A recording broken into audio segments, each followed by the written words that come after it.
Okay, so getting things set up here, and we'll get this party started. How are we already midway through November? Goodness. Okay, let's see. I'm gonna make sure I'm live. Perfect.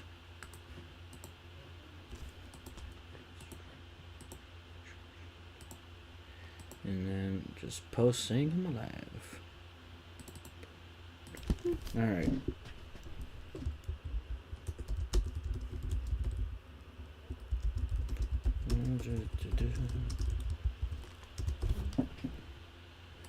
There we go. Okay.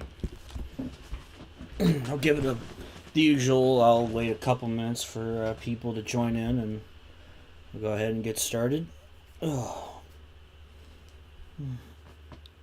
Hey, Daniel. Thank you very much. Yeah, I guess this channel kind of has 2 anniversaries now, come to think of it. I initially made this account, this channel, August 1st, 2009. And then the rebrand was this day 2 years ago. So I can't believe it's been 2 years already since that's happened. I feel like time flies a little too fast, but you know, what can you do, right? As long as you're having a good time. Speaking of good times, in terms of music this week, I think I ate pretty well. Linkin Park dropped their first album in 7 years since Chester passed, and I think the new singer sounds great. The new album sounds great. So yeah. And then there's Pitbull. He dropped he and Bon Jovi did a collab with a remix of "It's My Life" by Bon Jovi, and I don't know if you've heard it, but there is a line in there where he does reference NASCAR, since, you know, he co-owns Trackhouse. He said, what did he say? Introducing NASCAR to a new culture, winning. So I love that. That was pretty cool. So you're doing good. Glad to hear that. It's been kind of a crazy week, but like I said, in terms of music, I ate pretty well. So I was gonna say, you know, hey, how about the Xfinity race? Oh wait, the season's over. So now I'm in that period of, what do I do till then? But yeah, so today we'll do the off-season. We'll conclude the off-season playoffs with our Championship 4. I have qualifying and all that ready to go. And then I will first talk about what's to come for the rest of the 2024 and beyond, and what my plans are, and then I'll run the race, and I'll show you a first look, a little teaser of Racing Infinity 30. I feel like I won't say much right now, but I'll say something later. I think Racing Infinity Volume 30 is probably one of the biggest scenarios I've done yet. So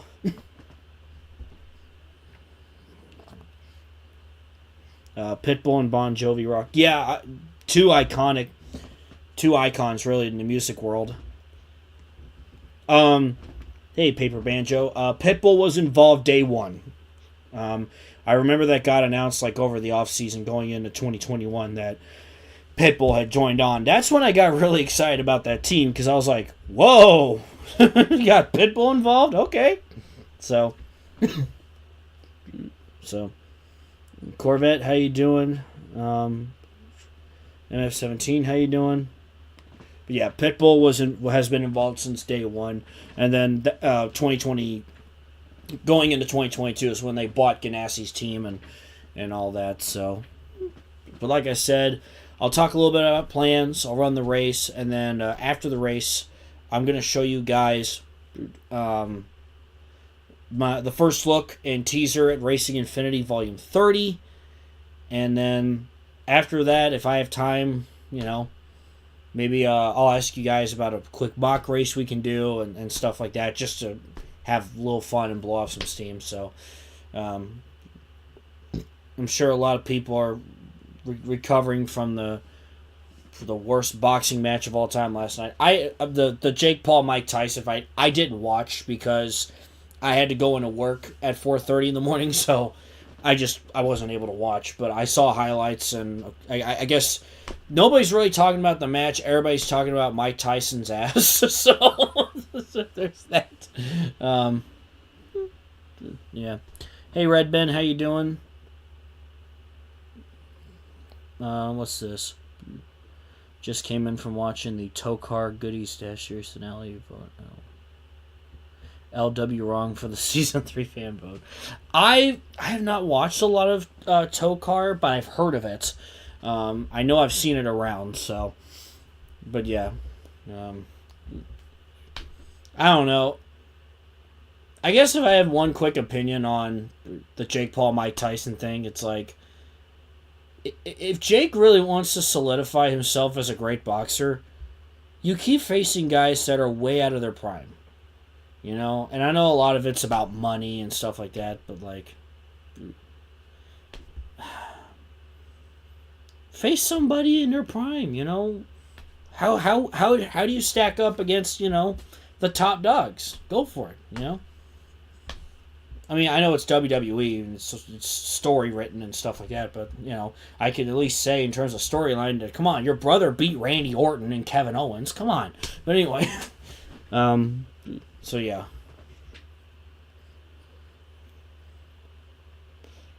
Well, I don't want to see you quit making content. I think it's, you know, I think, you know, the importance is having fun making the content, and I have a lot of fun making the content that I make and showcasing you guys the stories that I've created within these videos, and I'm really proud of what I've put together in the last couple of years, and really I encourage anybody to, you know, make content and enjoy themselves doing it, you know, and just have fun. That's the important part, is just enjoying yourself and having fun. The ending of that Tokar race was absolute insanity. Well, maybe I'll have to go back and check later, maybe after I'm done streaming. I've seen a bunch of memes of like, I saw one, Jake Paul is challenging Babe Ruth to a home run derby who passed in 1948. Oh gosh. Is Mike Tyson on the decline? Oh gosh. Oh yeah, if you took Mike Tyson in his prime, like in his 30s, he would have swept the floor with Jake Paul. I do believe that. You know, it's hard to continue doing that kind of stuff at age 58. I'm impressed he's able to keep doing that. He looks like, despite the health issues, that he's still strong and he looks good. But I know they had to push it back because of his health issues. So, okay.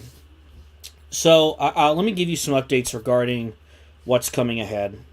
So, Racing Infinity Volume 30, I'm going to really hunker down this weekend and get to work on that video. I want to have it out next weekend. That is the plan. And then, you know, by the end of the year, I know I released a tentative schedule in one of my recent community posts, is to have 1999 out, and basically once I hit 2025, the 90s will be complete, and we'll jump into the 21st century, the 2000s, and go from there. In terms of 99, Stock GT is done, the races. Stock GT's done, Super Sportsman's done, trucks are done, IROC is done, and we're just now starting Bush. So yeah, we're making really good progress.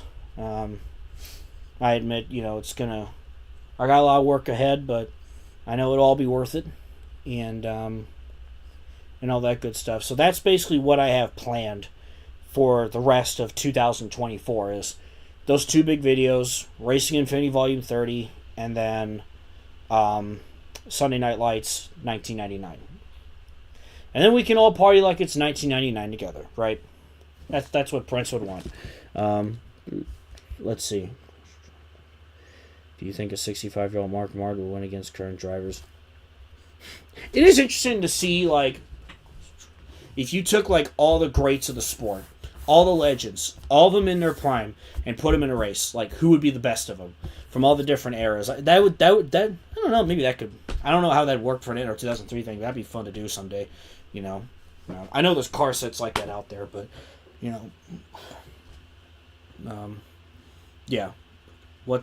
Oh, you haven't heard of Moon Car? Oh, yes. I love watching the gosh Moonhead. What a guy! What a guy! Oh man, I love his commentary because he just goes ballistic whenever Big Red goes. Oh my god!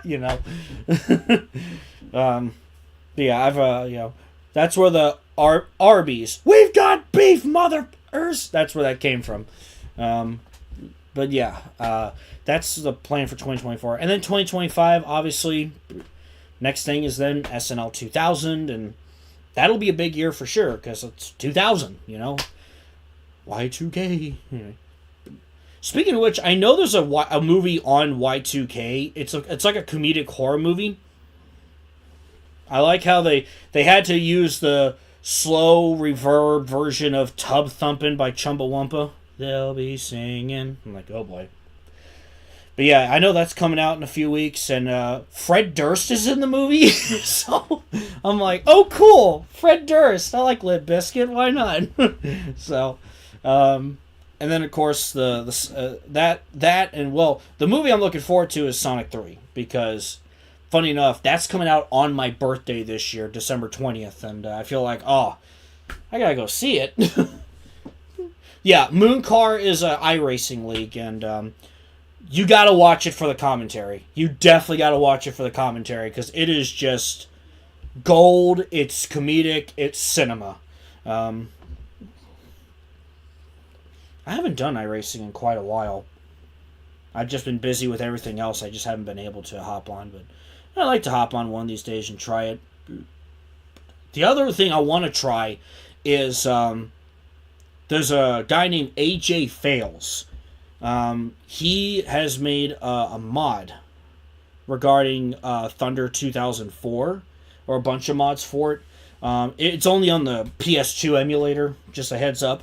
But he's actually made like the 2024, like he and some guys have made like the 2024 car set in 2021 and 2007 and stuff like that. So it's really cool. And there's also fun little things you can do with changing the schedule and career mode and everything else. It's really cool what they're doing there. I highly recommend it. The channel's called AJ Fails. So I definitely want to try that out when I have the time.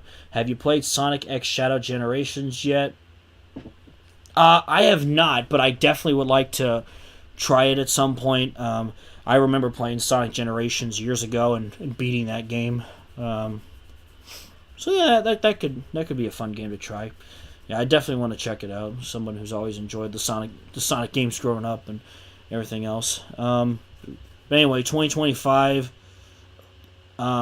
Initially, the plan is to go to Daytona again for the 500, and do all that. So, me and my friend Michael are working out plans for that and everything else.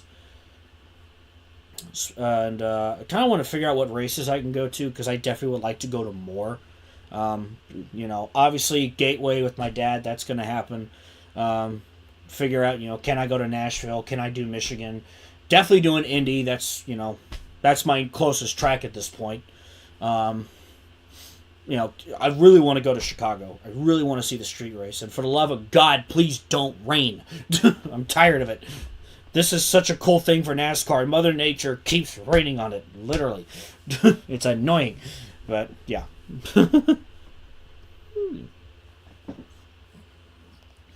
I will say, you mentioned IndyCar going to Fox. I will say this. I really feel like when Mike Joy is in his last year of commentating, or at some point, they got to get him to call the Indy 500. They got to get Mike Joy to call it. Because he deserves it. I really want to hear him call the Indy 500 just once. That would be so cool. Even if it's like during a part of a race, I would love to see him call the Indy 500. That would be really cool. Okay, let me get some last second things. Get this race going here.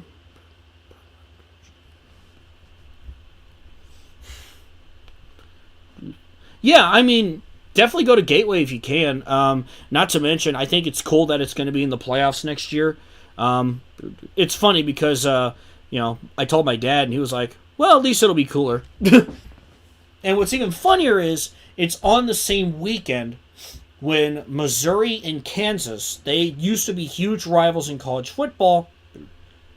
They're playing the day before.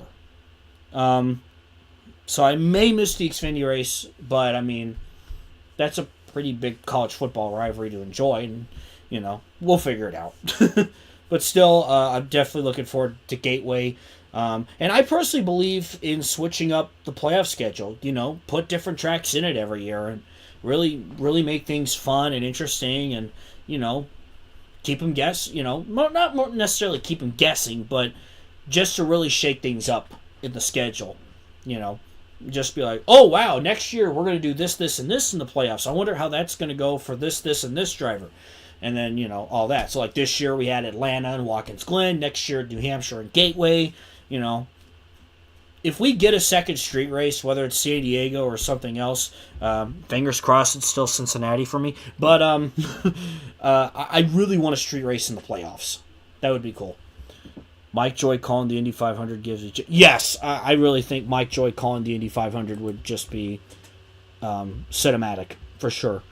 And again, he deserves it, in my opinion, just because he's been such an influential voice for so long and has given us so many great moments over the years, and I just think he deserves it. So, okay. So I've ran qualifying. Let me get this going. Got the game up. All right. So yeah, we're here in Atlanta. Let me show you. All right, let me show you the qualifying order.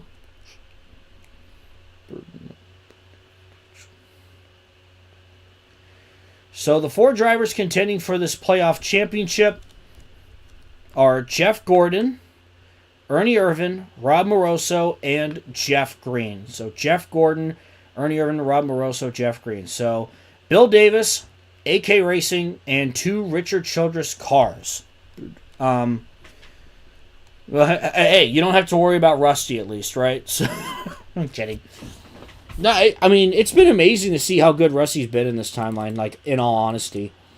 I feel like NASCAR is already more competitive in this timeline than at this point in real life. All right, let's see where everybody lines up.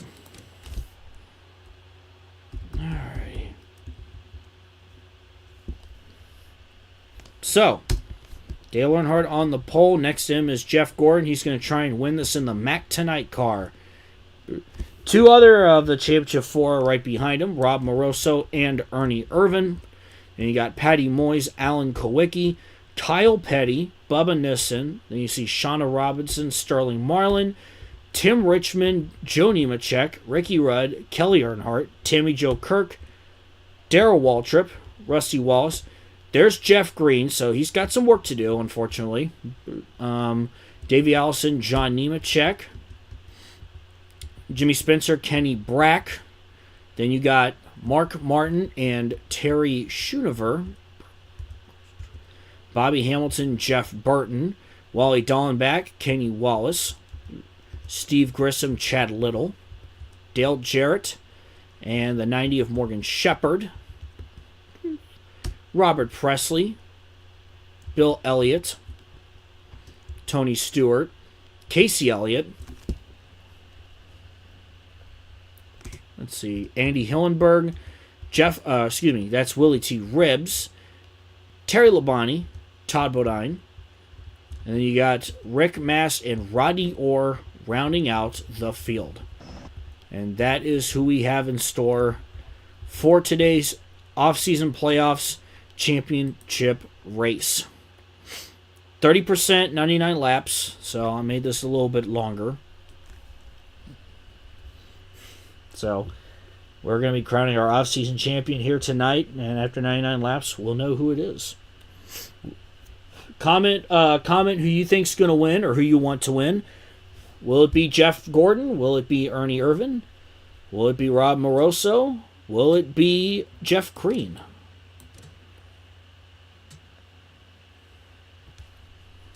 "45 seconds from the command," and we'll get going here. If you guys have any questions regarding anything or want to talk about anything, feel free to let me know. There's Jets Racing Designs. He's in and out tonight, but yep, I do have those graphics locked and loaded. So, yeah, let's crown ourselves a champion.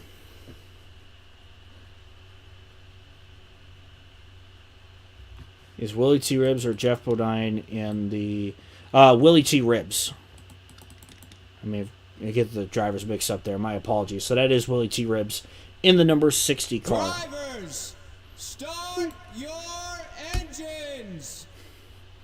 And, of course, we got to make sure all 42 cars actually are running and not any of them stop on pit road, because I hate it when they do that. And then, like they said on there, or had to pull off. I'm like, no, I want all 42 cars to start. Come on. Everybody deserves a chance. There we go. Perfection. All right. All right. 99 laps. Like I said, Jeff Green is starting around 16th, I think, so he's got some work to do. But the other three, they're right up here between Gordon, Moroso, and Irvin.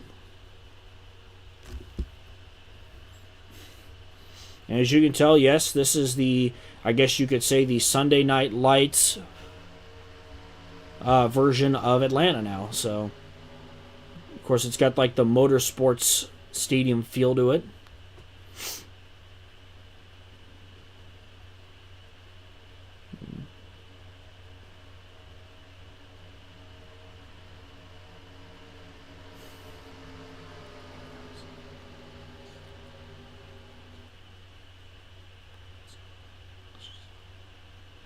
Here we go. Pace car on pit road. A champion will be crowned in 99 laps from now. Here we go. Green flag, the championship 4 is underway. And Dale Earnhardt gets a little bit of an advantage here going into turns 1 and 2 over Jeff Gordon. Rob Moroso with the championship lead now.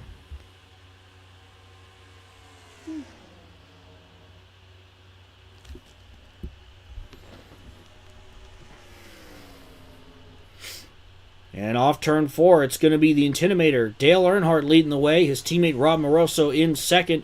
That is your championship leader. But now he wants more. He wants more of a cushion between he and the others. Looking for the lead here. He's to the inside of Earnhardt. Patty Moyes looking for third from Jeff Gordon. And the two Sapco Pontiacs who have had a disappointing playoff run for sure want to end these off-season playoffs on a high note.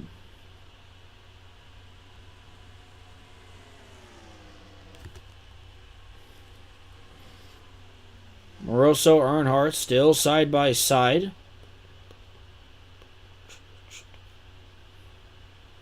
I actually have thought of like other alternative things that may happen in the sports world. I don't know if I'll go into really big detail or just something to add on to the lore. I don't really know yet, but I will say that I have written down some ideas of mine, but I'll keep it as that. Patty Moyes looking for the lead from Moroso. Meanwhile, 3 wide between Gordon, Earnhardt, and Shauna Robinson, who, of course, is our actual 98 Cup Series champion.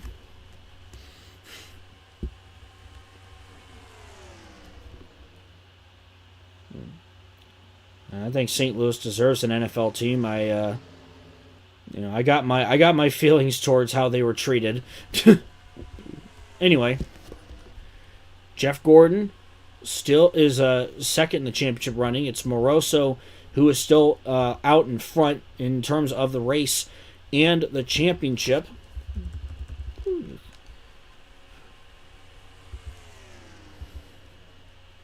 Ernie Irvan has dropped to 9th. Jeff Green is 16th. But right now, it's Moroso versus Jeff Gordon.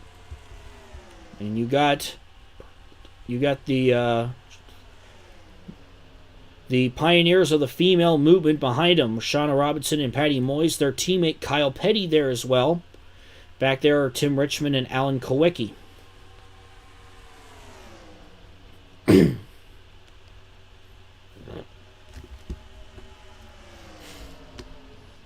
Sabco Racing, definitely one of the elite powerhouses in the Winston Cup at this point in this timeline. And they're certainly continuing to show that, and I will say that a lot more excitement is coming for them in 1999 for sure. Dale Earnhardt has fallen way back to 10th.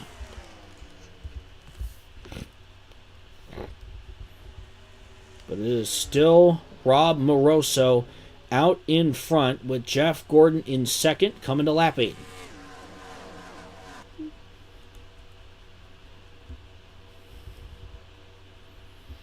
Kyle Petty advancing positions. He's up to 4th. Richmond looking for 5th from Patty Moyes. Alan Kowicki is up there too, as well as his teammate Ernie Irvan. Of course, Kowicki not contending for the championship here today, but his teammate is, and certainly a great career turnaround for Ernie Irvan. And you got Wallace, Marlin, and Earnhardt behind them. And there is Jeff Green, trying to look for position, trying to get around the 14 of Kelly Earnhardt for 15th place.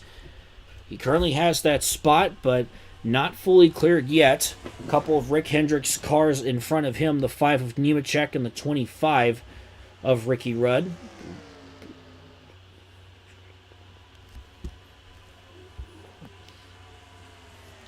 Ricky Rudd, the 93 champion.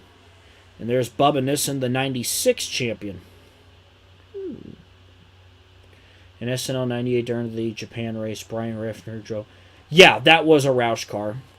That was just something I decided last second, like, hey, you know, it would be cool to, you know, add the truck champion for that.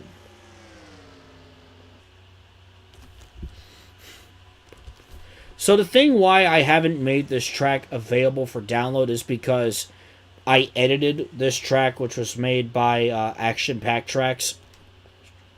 While it would be great, I just don't want to get in any trouble or anything like that, because I give full credit to the folks who made this track. And with Talladega and Louisiana, those were tracks we made from scratch. So unless, you know, something could change down the line, but again, I just don't want to cause any trouble or any headaches with anyone. That's the reason why. Let's take a look back up front. Still Moroso, still Gordon in second, but Shauna Robinson now wants second from Gordon. Alan Kowicki has made his way up here. He is up to 4th place. And Ernie Irvan in danger of losing 10th and potentially the top 10 to Rusty Wallace and Dale Earnhardt. Suddenly, Irvan is going backwards. And as of right now, that leaves us with Moroso and Gordon fighting for the championship. But Gordon's under fire now from Robinson.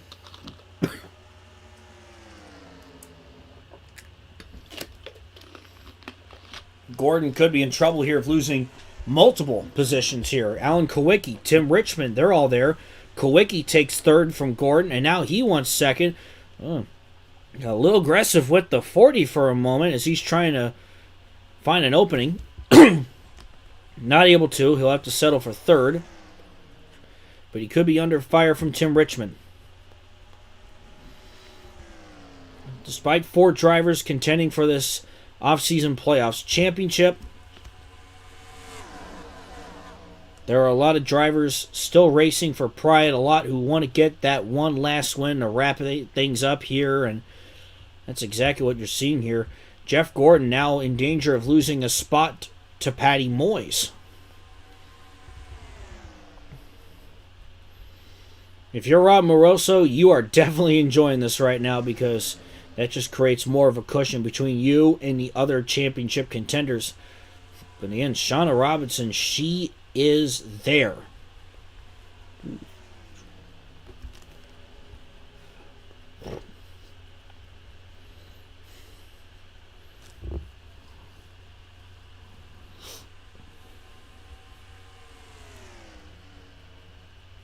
coming to lap 17. Your top 5 is Moroso, Robinson, Kawicki, Richmond, Moyes. Jeff Gordon has fallen to 6 as Alan Kawicki now looking to the inside of Shauna Robinson. She won second. Or he won second, excuse me. Not only that, Kawicki may want the lead here if he can get any kind of help. Some sort of a boost, perhaps. So far, it looks like Moroso just may have the best car on the track. And Jeff Gordon still in danger of losing spots. Now he's dropping to Kyle Petty in the 2 Penske Fords. I can hear one of the radio communications from Thunder 04. You're dropping back. What's wrong?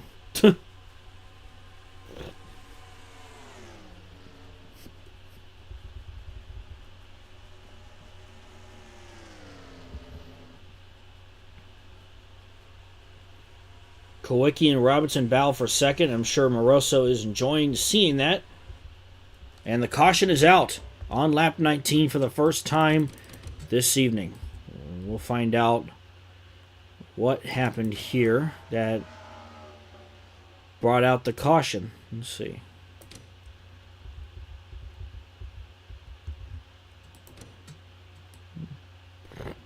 Looks like Awesome Bill Elliott and Wally Dallenbach got together. Looks like this was going into turn number 1.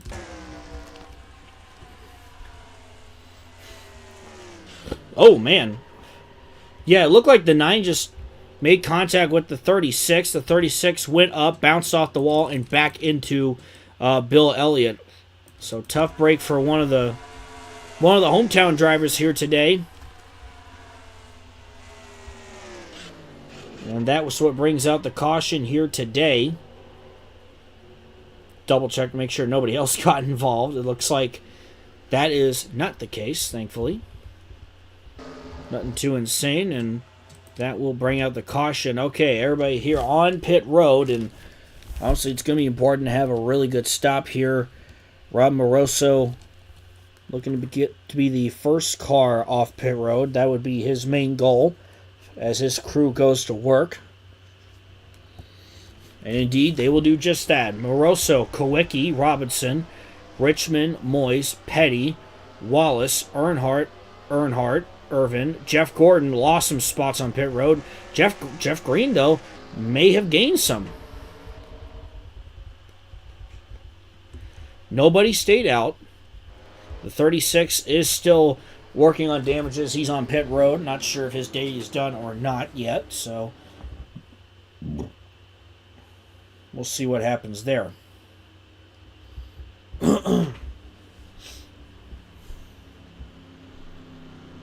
So things are getting even easier for Rob Moroso here so far.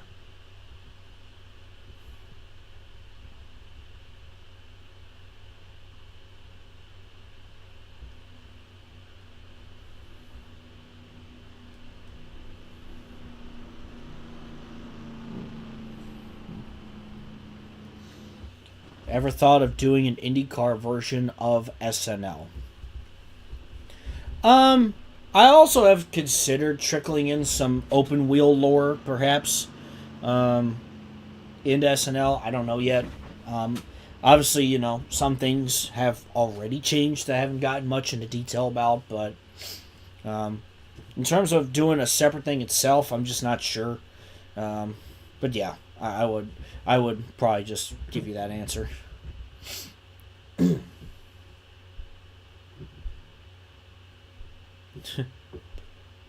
I've gotten a lot of the folks in my workplace know that I watch NASCAR, and I'm sure they're like, well, what are you going to do now since the season's over?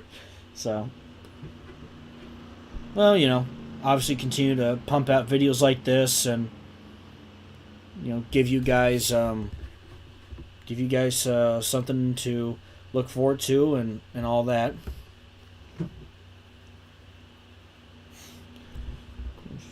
Yeah, so Ayrton Senna's still alive. Roland Ratzenberger,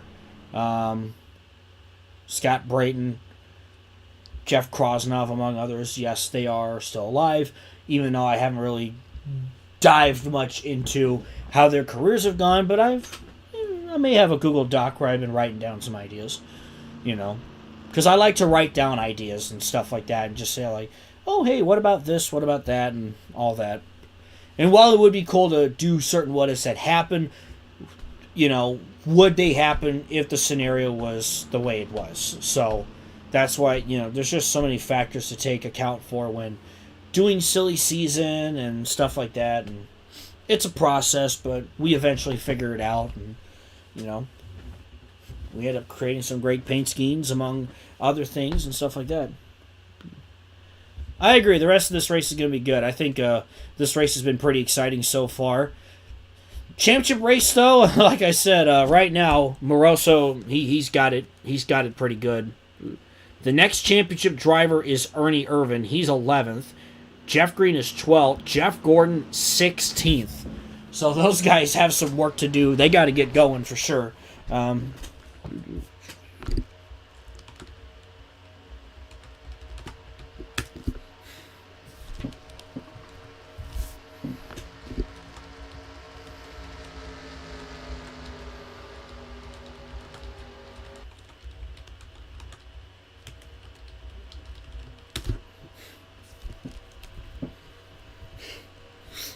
Let's see how things go. And let's time to bring the action. Rob Moroso leads at the restart on lap 23 of 99 here in today's championship race here at the Atlanta Motor Speedway. 150,000 strong. Really good crowd here today. Watching the stars of the Winston Cup Series in action. Of course, in the SNL timeline, Moroso came oh so close in 1996.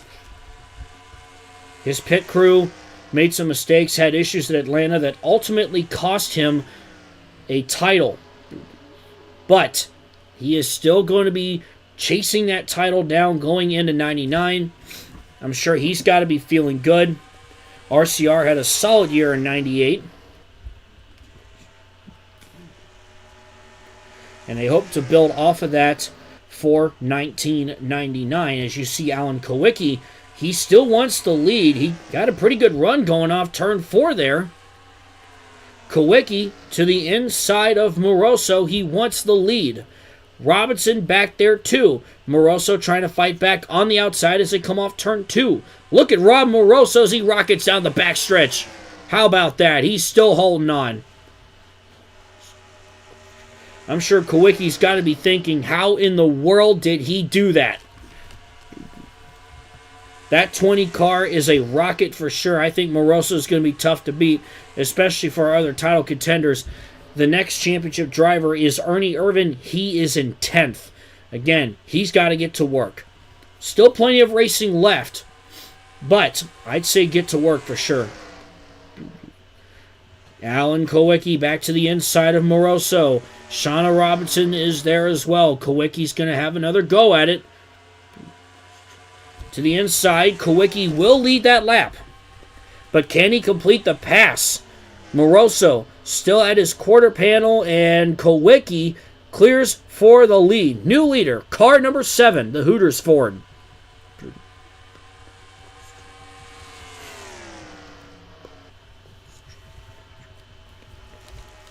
Alan Kowicki, one of the most likable, respectful drivers in the garage area. Certainly an influential name in this sport. But then you got the megastar in third, Shauna Robinson, the 1998 Winston Cup champion. You got Tim Richmond fourth, Marlin fifth, Earnhardt sixth. Ernie Irvan is working his way up now. Does he have things in check now?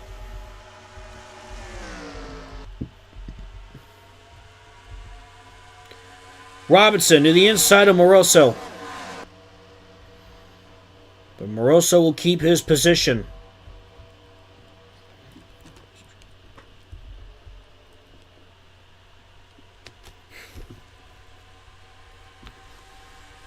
There's the 22 of Sterling Marlin, who's also had a good career turnaround himself. Now look at Ernie Irvan.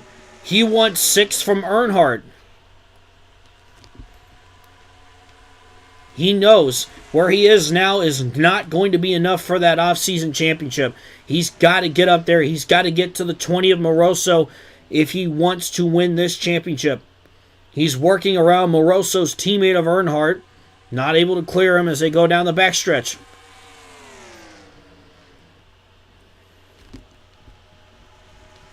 And Ernie Irvan gets it done. He's now up to 6th. Up front, Rob Moroso to the inside of Kawicki. He wants to lead back. And Kawicki drives it in deep into turn 1, but I don't know. Moroso comes firing back. Robinson is there as well. She's trying to find what kind of groove, what will work for her to get to the lead here. But they continue to be side by side up front here. Kawicki, let's see if he can use that outside line to his advantage. He's going to. As they head into turn 1, I don't think he's going to clear Moroso. No, he will.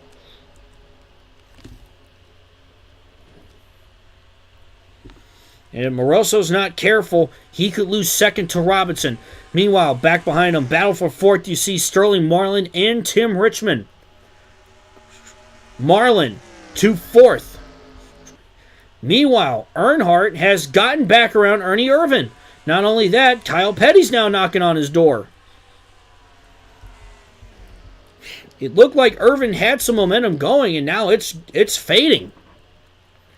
And once again, it is all Rob Moroso for this championship right now.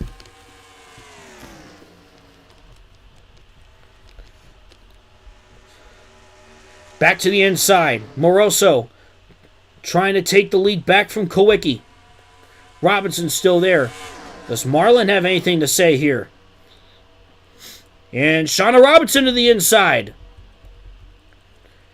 Her and Moroso side by side. Coming off turn 2. Moroso's still hanging tough though.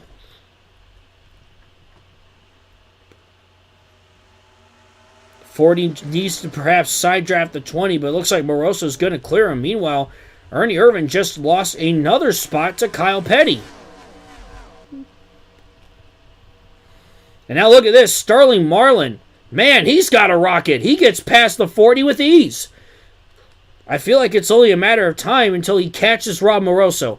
And look at this. Dale Earnhardt in the mix. You remember Robinson and Earnhardt. That great battle in the 1995 Daytona 500. The two of them putting on a show. Robinson almost winning her 2nd 500. But it was Earnhardt winning his 3rd. The two of them. 2 influential drivers here battling for position here at Atlanta. And then back behind him you got Kyle Petty, the 92 champion. Tim Richmond, one of the more popular drivers in the garage area,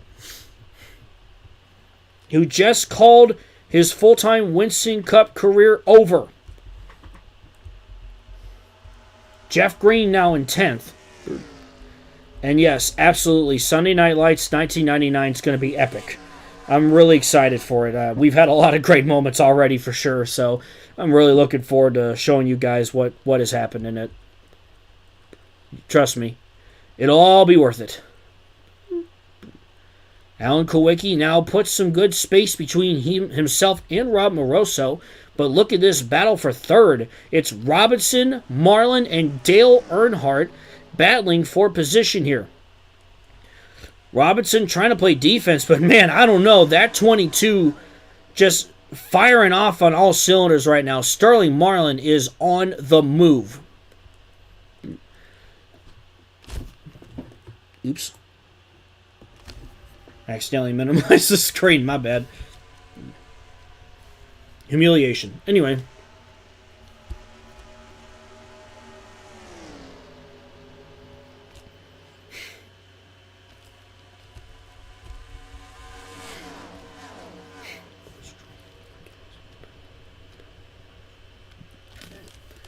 Yep, Tim Richmond will be doing full-time trucks and part-time cup in 99. That was...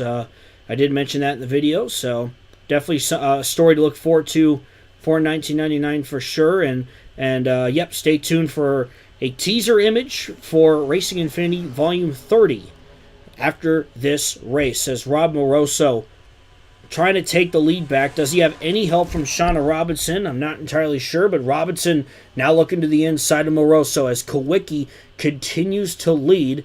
Despite that, Moroso, he's got some comfort room right now. Ernie Irvin's back there in 7th, Jeff Green is 10th, and Jeff Gordon is 11th. Now Earnhardt gets to the quarter panel of the 40. Earnhardt, a 3-time champion, a 3-time Daytona 500 winner. Definitely would like to get one more, or perhaps each, if he can, to add to his resume. Perhaps 1 or 2, who knows. I'm sure he still has a lot left in him for sure. Down the backstretch, Earnhardt trying to get an advantage on Robinson here. Moroso just blows an engine. Oh, don't jinx him now. Or his pit crew's going to screw him again.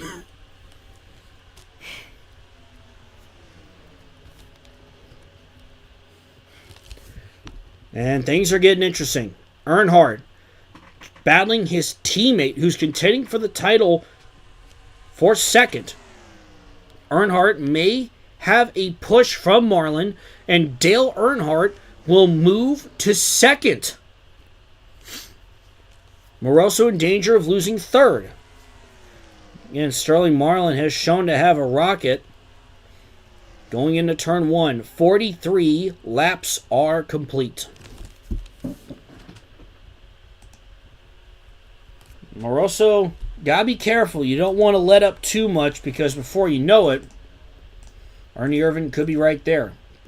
We are getting close to the halfway point in this race. As Marlin now looks to the inside of Earnhardt. Moroso now 4th. And there's Ernie Irvin. Suddenly things have gotten a little more closer. And Jeff Green, Jeff Gordon, if Moroso continues to drop back, the opportunity's there. The opportunity is absolutely there for them. But now Moroso is fighting back. He's to the inside of Marlin, while his teammate Dale Earnhardt goes to work on Alan Kawicki. Marlin does a Dynaco's all mine. Moroso in the Haviland Chevrolet. Marlin in the Lowe's Ford. Back behind him is Kyle Petty in that mellow yellow Pontiac. And then the Kmart Little Caesars Pontiac of Robinson.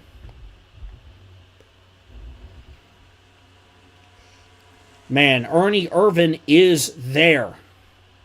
He is there. Just 2 cars, almost 3, separate him and Moroso. Meanwhile, new leader up front, the Intimidator himself, number 3, Dale Earnhardt, has just gotten past Kawicki for the lead. Meanwhile, Marlin, Moroso battling. Who do you think will win this championship? Oh man, I don't know. Right now it looks like it's Moroso versus Irvin. Look at that. Irvin is back in the mix because of Moroso slipping up a little bit. The 2 Sapco Pontiacs separate Moroso and Irvin as Moroso wants to get 3rd and try and create more of a gap between he and Irvin, but Irvin is coming.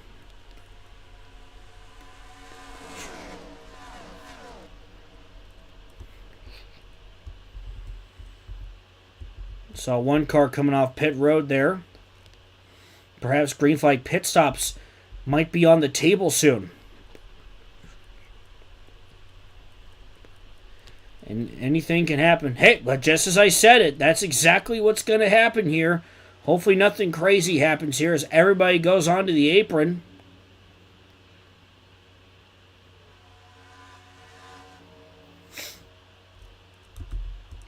Let's see. And it looks like the only one of the championship drivers that stayed out was Jeff Green. But everybody else of the championship drivers and the leaders, they're up here. They're on pit road, and the caution is out. Oh, it's always the case with these, isn't it? Typical NR, man. Typical NR. Typical NR. It's always when green flag pit stops happen, we get a caution anyway. So now that's really going to jumble up the field, most likely. Okay, what happened? I'm assuming it had to have happened coming on a... Yep. This is what usually happens is the AI tries to pit, and then things get jumbled up here. So let's see. This is Kenny Brack in the 44 machine. That MasterCard Chevy. A lot of confusion here. Mark Martin gets into the back of him. The 32 tags him. The 97 tags him as well. Oh, God. I hope nobody hits the 97. I think we're good. And as you can see, some of the leaders quickly go, oh, we're not pitting now. So, a little bit of a calamity of some sorts here. Looks like there was just some sort of miscommunication here. So, let me do a little slow motion of this. There we go. Okay. So Jeff Burton goes on the pit road. The 5 and the 25 had to check up. The 44 had to check up. The 25 then goes down pit road. The 4 gets turned by the 15, who also a contact with Brack's teammate. That's Kenny Wallace. Oh, man. Dale Jarrett was just unlucky in that situation. Tony Stewart bumps into the 32 as well. He hits the wall. Chad Little then gets into Kenny Brack. And, just a chain reaction of events here at Atlanta Motor Speedway. That's what brings out our second caution of the afternoon. Oh, boy. What will happen now?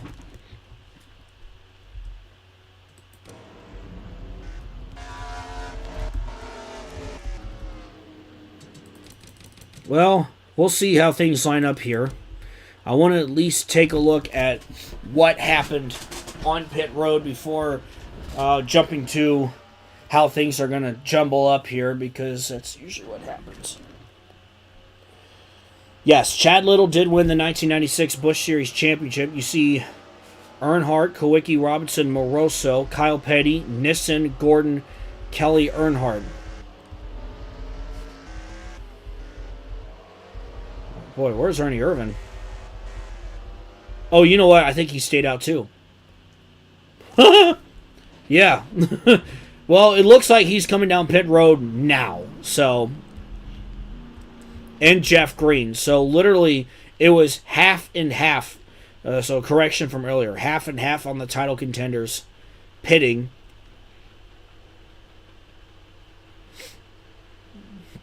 So, we'll have to see where everything nets out here. Let me fast forward just a bit. Yeah, this is probably going to be chaos indeed. And this is about what I expected. So, oh boy. Yep, this is what happens. The leaders are now on the tail end of the lead lap. Oh boy.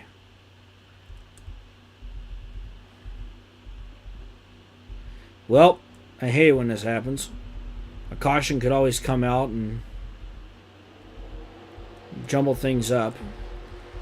I could, call a caution at the restart just to get everyone back in order, but I don't want to manipulate the race. I need to let it all happen. So, be thankful Rusty's not contending for the championship, because he is your leader. So right now, because of that caution, it is now Ernie Irvin versus Jeff Green. So literally they said, let's go gambling. And went, oh, yeah, yeah. Meanwhile, Moroso and Gordon are going, oh, dang it.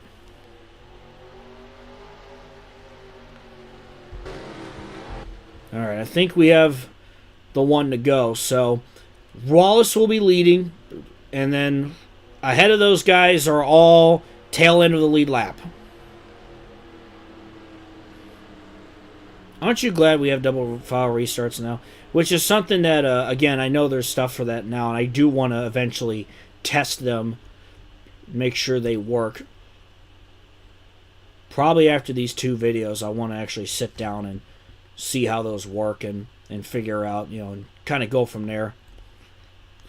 Well, this could get interesting, especially for the championship battle. Rusty might end the battle, but he can't win the damn war. Yeah, I mean, you know. Super Rusty leads. Ernie Irvan is second. Richmond third. Jeff Green fourth. So now it is Irvan versus Green for the time being. We are past halfway.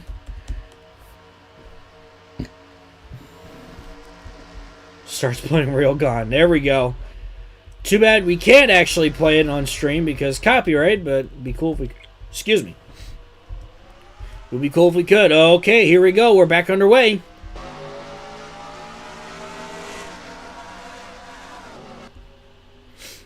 What will happen?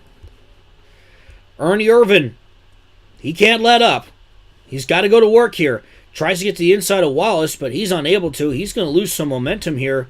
Coming off turn 2, he could be under fire from Tim Richmond, and that's not going to help his case because now Jeff Green, the one who's probably been the most unlikely to win this championship, I think you could consider him to be the underdog amongst the 4 drivers. He's now there. He has a chance to actually pull off a wild card, if you will. Pull off a wild card move if he can get to Irvan.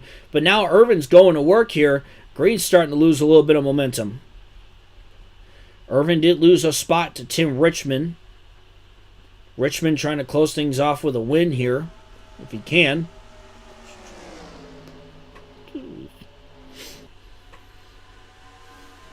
Three-way battle for the title at Riverside. The champion will be decided in California in 1 week. I think that's what the quote was. The restart rules are one of few things I hate about old NASCAR. Imagine Gen 4 racing with double file restarts. Yeah, I gotta say, I love the double file restarts. That was definitely a good decision there. Just made things easier. Boy, it is a mess up here. Battle for the championship. While Rusty Wallace leads, but Wallace might get held up here. Tim Richmond has a shot for the lead. They're 3 wide.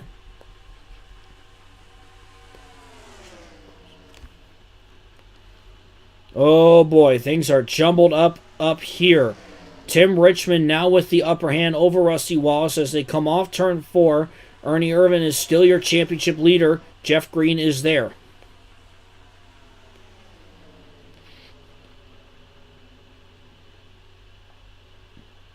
And now Richmond has full control of the lead for now.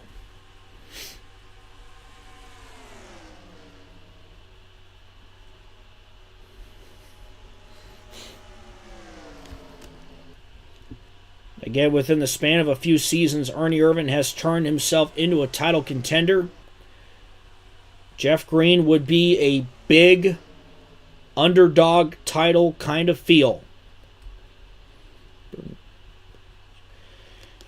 Jeff Green, who of course won the 1998 Brickyard 400. He's proud to have a couple of Cup wins on his resume here.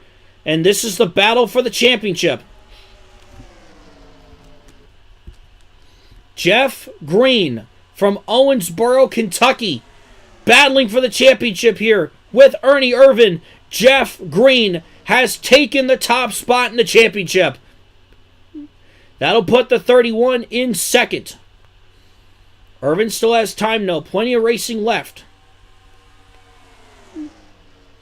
A 10 winners challenge. Oh, that'd be kind of cool. I always enjoyed the videos that those videos that Griff made.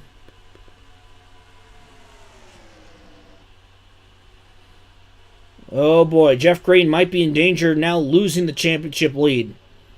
Oh, he's definitely going to get freight trained. Excuse me. He could get freight trained here if he's not careful. Patty Moyes is there. Oof, he saved himself there. He saved himself. And if you're Green, you necessarily don't have to worry about winning this race, but you got to be in front of Ernie Irvan here at this point. If a caution does not come out the rest of this race, it's down to the 31 and the 11 cars. Brian Scott winning at home. That was nuts. I agree. I do remember that. I have not watched a lot of Tow Car, but I have heard about it. So Richmond leads, Green second, Moyes third, Irvin fourth, Wallace in fifth. Brian Scott's probably going to win the 2016 Cup title. Who knows? Who knows? Pounding Pavement coming out December 1st. Awesome. Looking forward to it. And now they're there. Green and Irvin. One move could determine everything.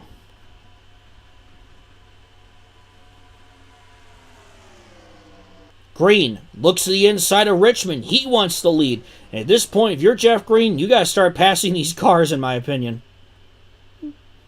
Wow, Alan Kowicki really fell back here. He's actually in danger of getting lapped, perhaps, as Jeff Green... Oh, no! Big crash! Jeff Green's wrecked! No! Oh, my God, no! Oh, my God, championship implications!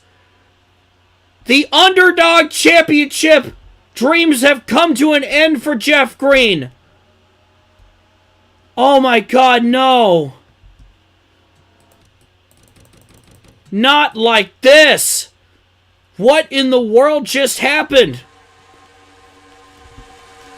The way these guys are racing, we were asking for it. Oh God, Jeff Green was just unlucky. Absolutely unlucky. Oh my goodness. Watch this here in... So, okay. Bobby Hamilton was a lapped car.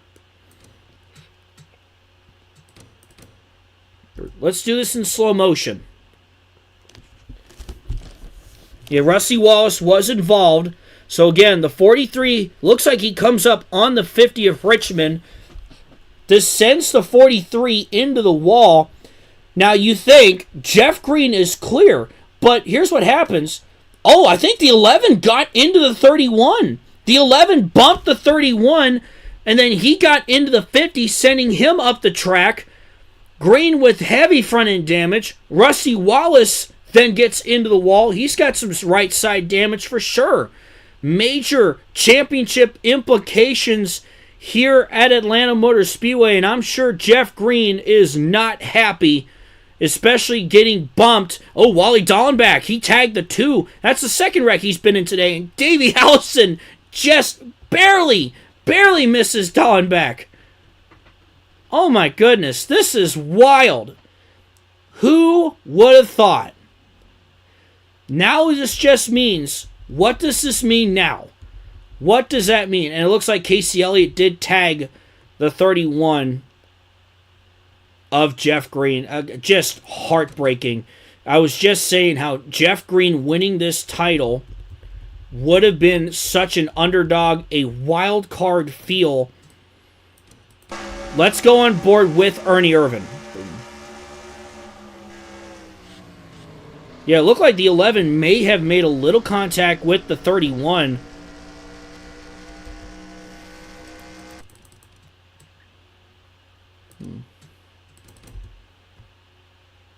Yeah, he bumps into the 31, and then the 50 just finishes the job on Jeff Green. Man, that is just heartbreaking. Devastating for the Owensboro, Kentucky native. What could have been. That's pretty much all you got to think now. Remember how I mentioned how one moment could change everything? That there is a prime example of just that. Caution out for the third time today. This involves one of our championship contenders. Heartbreak for Jeff Green.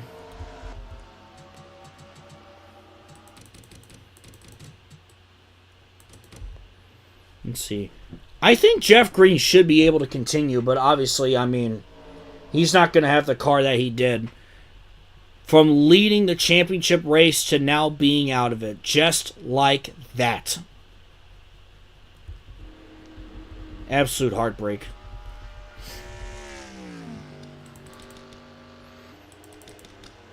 Well, that tells me that Dallenbach's day is probably done then.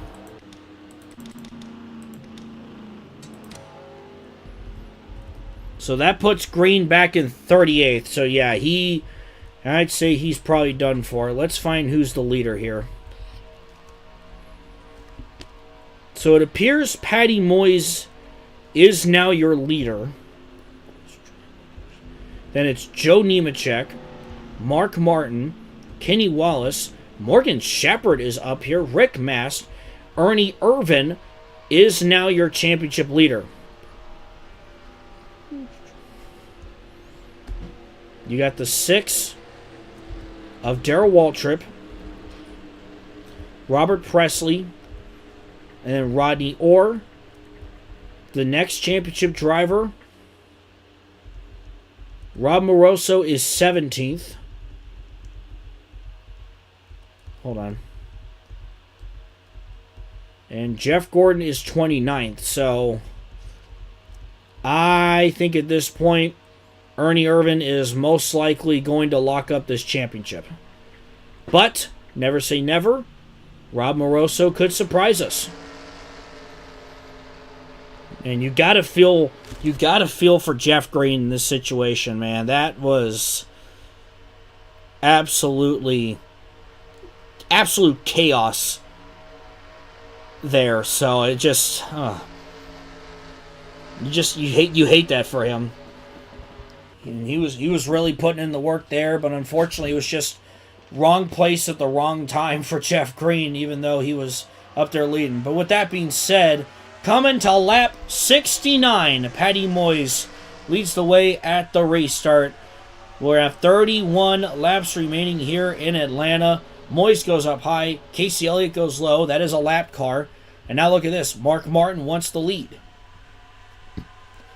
Now the big question is, could we get a surprise winner? You know, I'm not talking about just Mark Martin, but think about the 77 of Mast, or even the 90 of Morgan Shepherd. He hasn't won in quite a while.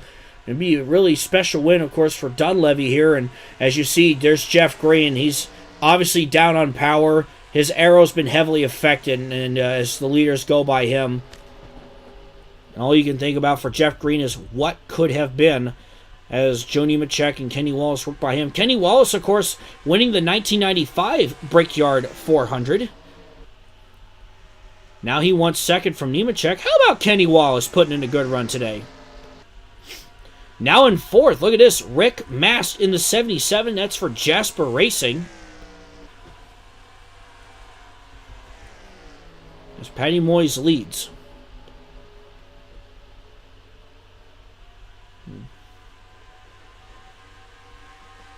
Let's see. How do you feel about last weekend? Who do you think will win the 500? In terms of the 500, honestly, I want SVG to do it. I would love to see SVG win the 500. I will cry tears of joy. I mean, really, just seeing a Trackhouse car winning it would be cool. I'd love to see Bowman get it done. Obviously, you know, I gotta say it. If Kyle Busch can win it, that would be awesome. I'd be happy for him, you know. And I know it's like, you know, oh, you know, do you like or not like? In my opinion, he's one of the guys I grew up watching. He's one of the old dogs now, so I can't help but, you know, cheer for guys like him, and just a guy who's done so much for the sport. You know, most of them anyway. Patty Moyes still leads, by the way. Joe Nemechek, Kenny Wallace there. Second and third. And you see Ernie Irvan back there in sixth, and things are looking pretty good for him, I'd say. There's Mark Martin looking to get past the lap car. That's the Cartoon Network Chevrolet of Jeff Burton. In terms of last weekend, I guess, yeah, I could talk about the champions. Ty Majeski, happy for him.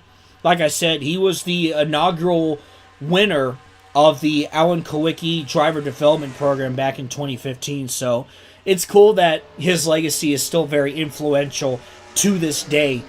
And because of that program, you know, you see guys like Majeski make their dreams come true and clinch the Truck Series Championship. So I can't help but be happy for a guy like him who's hardworking Midwest racer. Same with Justin Allgaier. And I tell you what, man, we all thought Allgaier was done. That was something. I mean, what a comeback. And in a way, it's kind of the magic of the playoffs to make a comeback like that. I feel like that should be talked about for years to come. The fact that Allgaier had all those issues and he came back to win the title, to me, is just absolutely amazing. And I'm happy for him because he deserves a championship. Absolutely deserves it. So I'm thrilled for Justin in that case. And how I see the championship in the Cup Series, it's kind of like I said it with Jeff Green here before that big wreck happened. Logano's title just felt like a clutch moment or a wild card, if you will. And with playoffs in other sports, you think about moments where, like the NCAA tournament. Think about like a 14, 15 seeded team getting to the Sweet 16. We saw St. Peter's, who was a 15 seed, get to the Elite Eight. We've seen a couple occasions now lately where 16 seeds have beaten the 1 seed. We had like a year or two ago, we had Fairleigh Dickinson beating Purdue. Fairleigh Dickinson was a 16 seeded team. That kind of stuff, that creates those moments, especially for small schools like those guys who aren't expected to go far in the tournament or who are not expected to, beat those big schools. To beat those teams like that, that's like a championship for them. Now, of course, I know Penske's a big team, right? How I saw it was, sometimes when it comes to the playoffs, and this goes for really any sport, not just NASCAR, but any sport, period. Sometimes it's not about who has the best stats or the best record or the best numbers, but sometimes it's also who's performing the best when it matters most. Because, you can be playing great all year long, and then you hit a slump at the end of the season, and then you lose in the first round, right? It happens. It's happened all the time in all sorts of sports. How I saw it was Logano's title. They just, it was just kind of like, a wild card championship. Kind of like Tony Stewart in 2011, and how he barely made the chase and then won 5 out of the 10 races to win the title. You had Kyle Busch in 2015 miss 11 races due to breaking his leg at Daytona. And, well, it was just him showing up how great he was, to come back like that, win all those races, and then win the title. You just get instances of that where, you least expect somebody to win the title, and they do it, right? MLB 2011, the St. Louis Cardinals are a great example. They made the playoffs on the very last day of the regular season. They beat a really good Philadelphia Phillies team. I remember that team was very good in the early 2010s when they had who they have? They had a great pitching staff. They had like Roy Halladay, Cliff Lee. They had Ryan Howard. Just a great team. Cardinals took them to 5 games. They won Game 5 1-0. Went to Game 6 with the Brewers and beat them. And then, of course, the World Series against the Rangers. Game 6, the Cardinals are down to their last strike twice. It looked like it was over. But then you had Lance Berkman hitting that triple. You had David Freese hitting the walk-off. And then the next night, the Cardinals won their 11th World Series title. That, to me, is the magic of the playoffs, because you just never know what could happen. Okay, this year was kind of lame because it was Yankees-Dodgers, but you get my point. So, in my opinion, I just saw it as, well, the 22 had the best car. It was a wild card feel. Logano came in clutch when he needed to.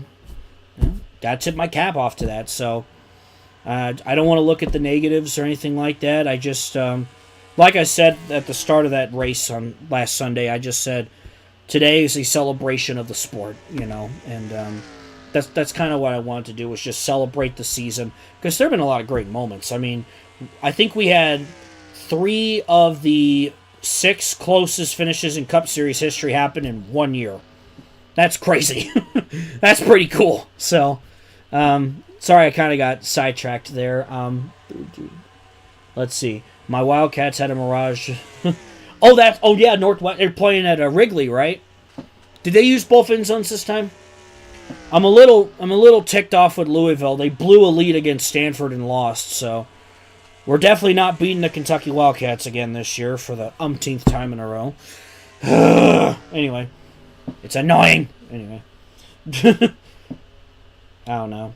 We got 6 wins. We at least get a bowl game. Did Rob Moroso get robbed? Unfortunately, I'd say so. I mean, Moroso's way back in 16th, unless Ernie Irvan blows an engine, which, it's always there. It's always happened. We use both engines. Sorry for the joke. I just had to say it. I know, obviously, they're doing that because they're building their new Ryan Field right now. But I like goofy stuff like that.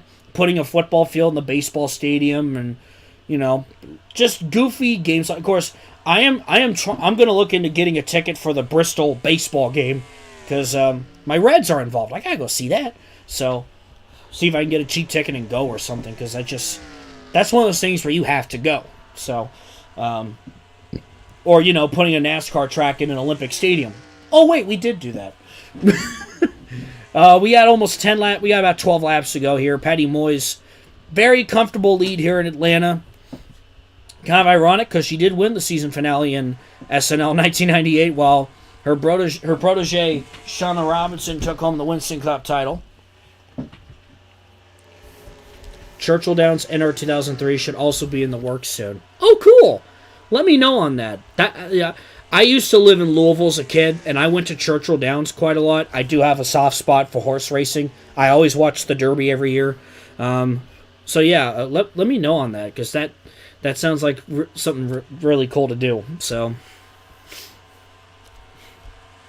that, this region doesn't really have much outside of Indy, since Kentucky's just kind of there now.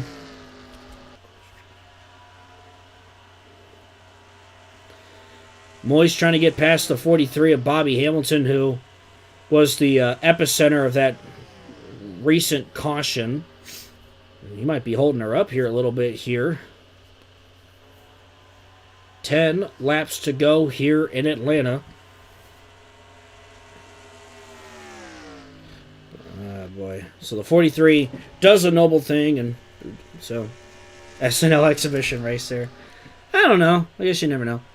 Wisconsin leads Oregon at the half. Wait, dead serious? Oh my god. That will be something. Wait, I need to check something.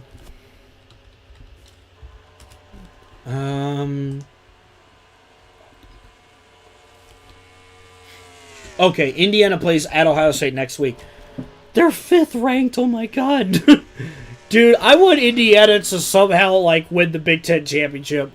But I know Ohio State and Oregon exist, so some things are going to happen. But I would love to see Indiana make it, because they just haven't had much to celebrate about in college football. And it's just been a really fun story to see them perform the way they have this year. It's a shame that Chad Little hasn't really done much since they're Ray Haroon. Okay, yeah, I heard that Churchill Downs actually did host some very early car races. And I know because I looked up Ray Haroon, and it said that he had actually raced there. So I'm kind of like, oh, wow, how cool is that? So I love hearing stuff like that. I just think that's really cool. I don't know if it's possible to do a Clash or All-Star kind of event there. That'd be really cool. Chad Daniel Emmerich Little. Oh. Hey, at least Chad Little had a dominating season and won 9 races when he won the title. Oh, goodness. Are we having late pit stops? I think we are. Okay. Well, just in case, let's just see what happens, right? So, Patty Moyes still leading. Then it's Mark Martin in second. Joe Nemechek is now fourth. Ernie Irvan is now third.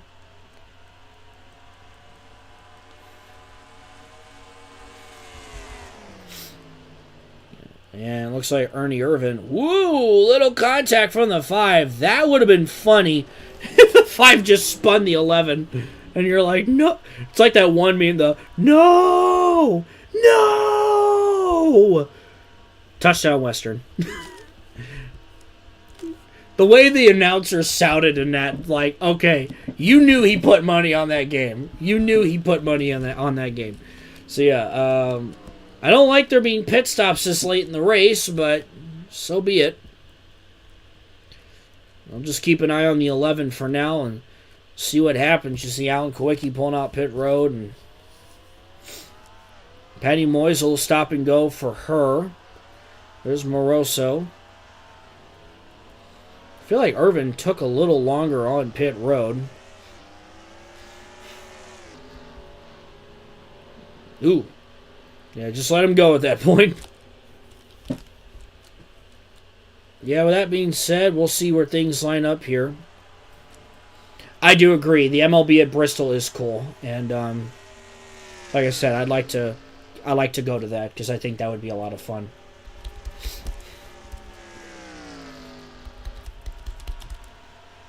I've also thought about the Royal Rumble because that's in Indianapolis, but man, those tickets are going quick and they're expensive.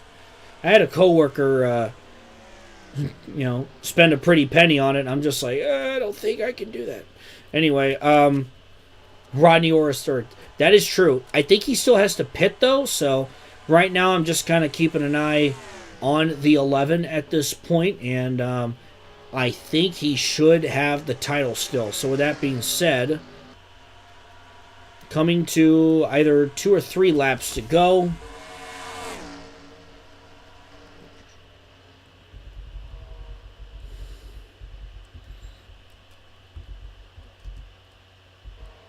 Whoops, sorry guys.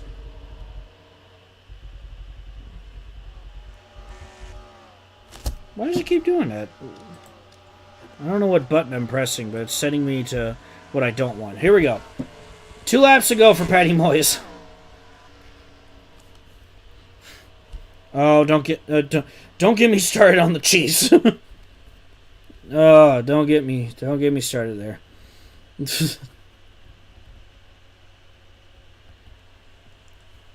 Mark spin.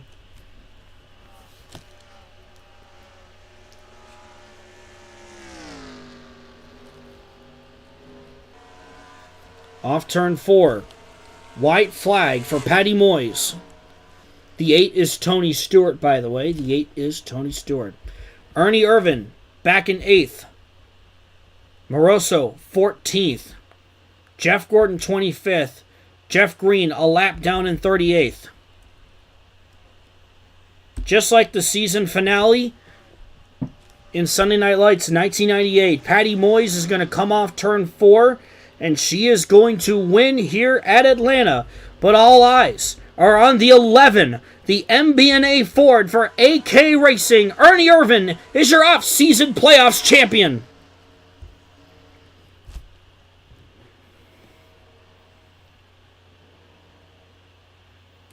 Alright, now I need to add something here. Give me one quick second here. Come on. I have a graphic. And I gotta pull up the graphic. I wish there was an easier way of doing this. Where is it? Here we go.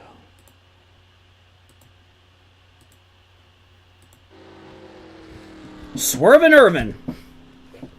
It was definitely an exciting race. There was a lot of ups and downs, and again, you think about Jeff Green. He had a shot there, and he was just, what can you do? Just wrong place at the wrong time, and definitely an exciting race of ups and downs. That was a fun one for sure. I really enjoyed that. I hope you guys did too, and big congratulations to Ernie Irvan, your Sunday Night Lights off-season playoffs champion. And just a congratulations to everyone all around. Whew, what a race. I had a lot of fun calling that. I really did. I'm not going to lie. I had my 4:30 to noon shift today, and I got plenty of rest when I got home, and I feel a lot better because of it. Because, man, I was just this morning. But, I feel a lot better. So, yeah. And obviously, thank you guys so much for, voting for what tracks you wanted to see. I really loved the schedule and how it turned out. You all had a lot of great suggestions. And I'm glad you all been enjoying these, and obviously we'll do more. More of it down the road for sure. I'm sure we may do it again at some point. You never know. So yeah, like I said, Alan Kowicki finally gets a championship. even though it's not himself, I mean, the direction his team is heading in Sunday Night Lights, I think he'll be a champion as an owner before we know it. I just have a sneaking suspicion. Whether it's himself or Ernie or, I don't know, maybe a future driver, right? You never know.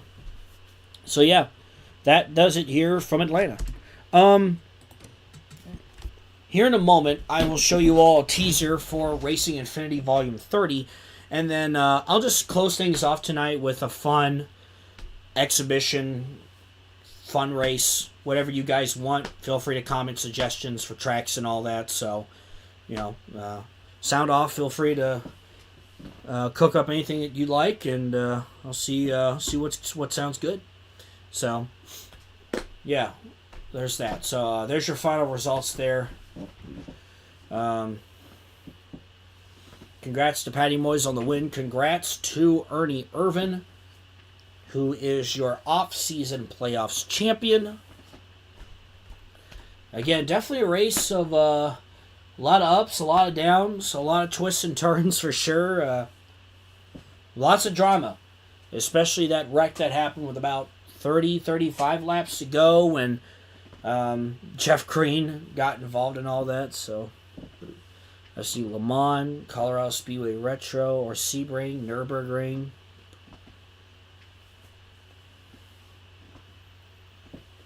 Keep the suggestions coming, and I'll definitely think on what we could do.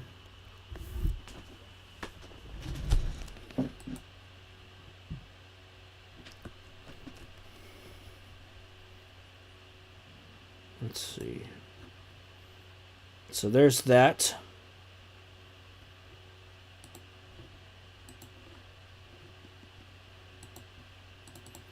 And now, Rusty's Chicken Farm.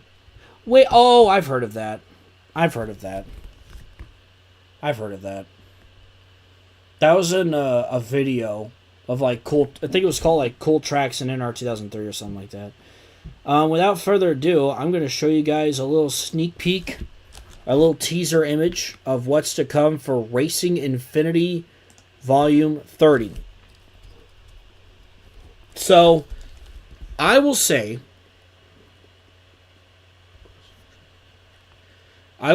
that this is definitely, in terms of Racing Infinity, one of our biggest scenarios yet. And it involves, I feel like, what would be the most famous what if in NASCAR. Or at least one of the most famous what ifs in NASCAR. I don't know why the image showed up like that. Let me fix that. That's better. But, despite the what if, it's a big twist. This time, there's another big change that this certain individual brought with over the years.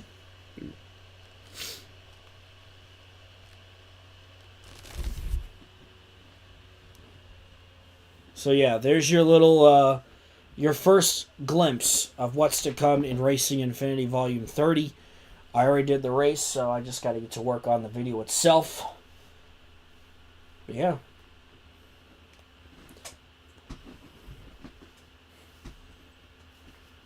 So I'll let you guys reminiscent on that and take a look for a moment. I'm going to drink my water and look at all those suggestions.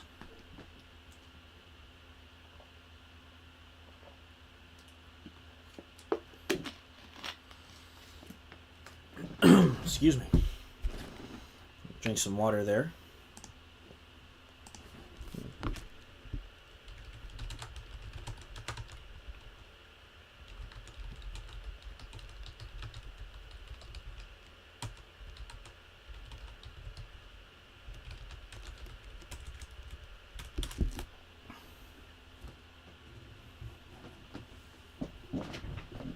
Yeah, I'd love to hear what you guys think of this and what you think it is for sure. But like I said, it involves a major what if and all that. So I'm going to look at some of your suggestions, and again, feel free to keep bringing them in.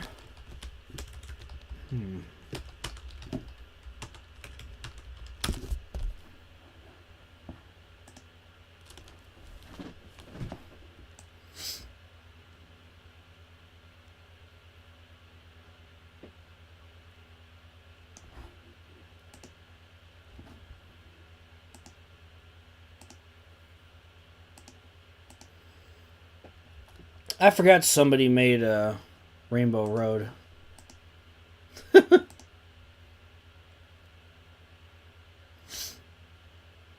That will be something.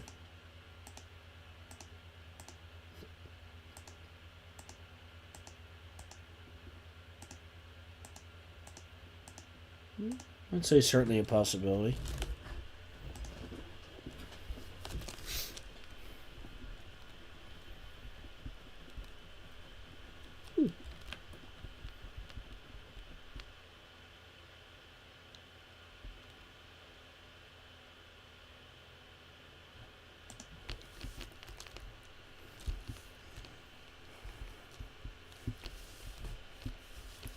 Let's see here.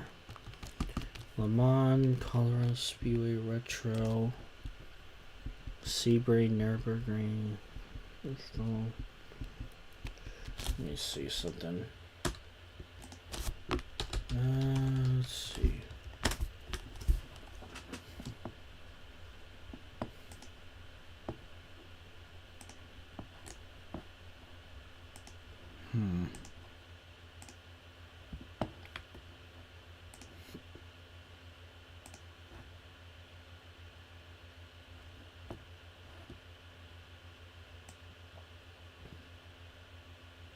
RTR? Oh, I remember that one. Yeah.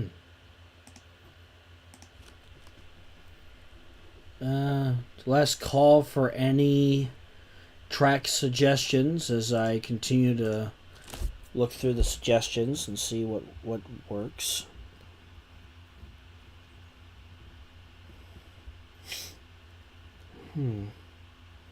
Colorado Retro. Let me see.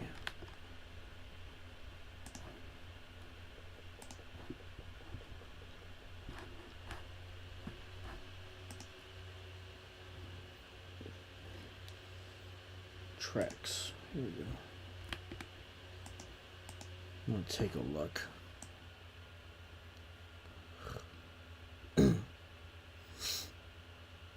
Oh yeah, somebody made a 2024 Texas World.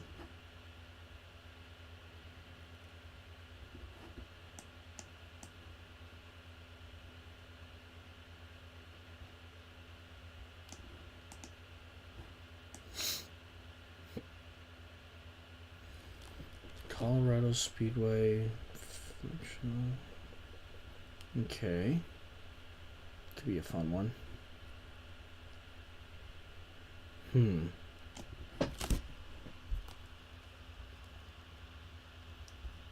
My hometown just opened up a brand new McDonald's.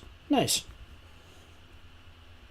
I know the Cincinnati's getting some Wawas.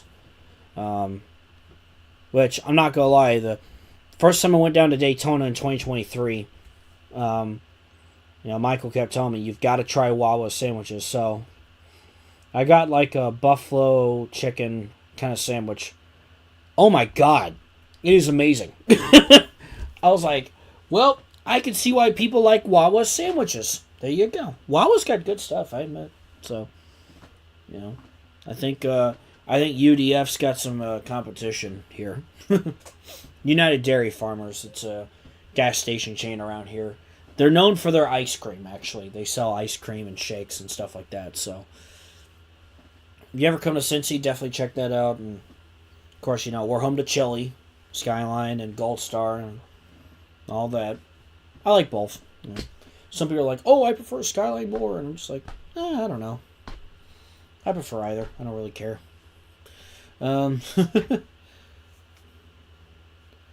Okay. Decisions. I'm leaning towards...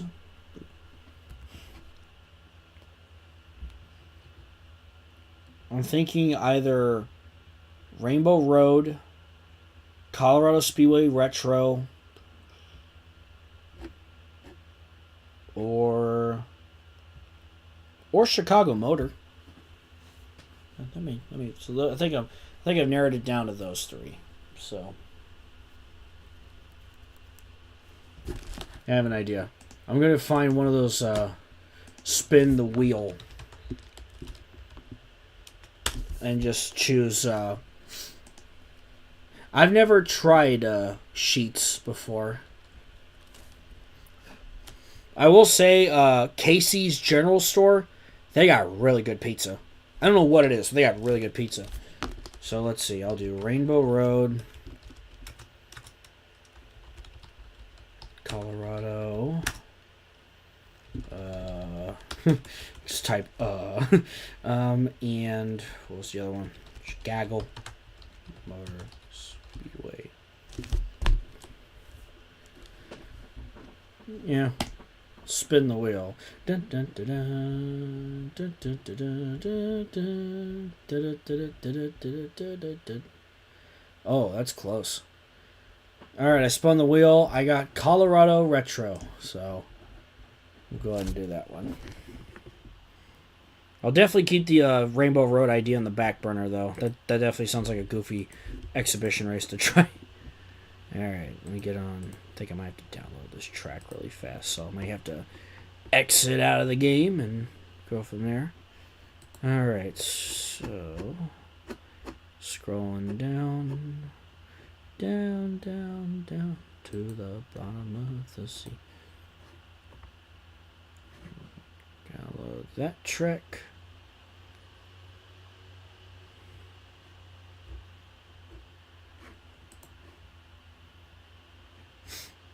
Duh, Bears. For me, it's Who Day.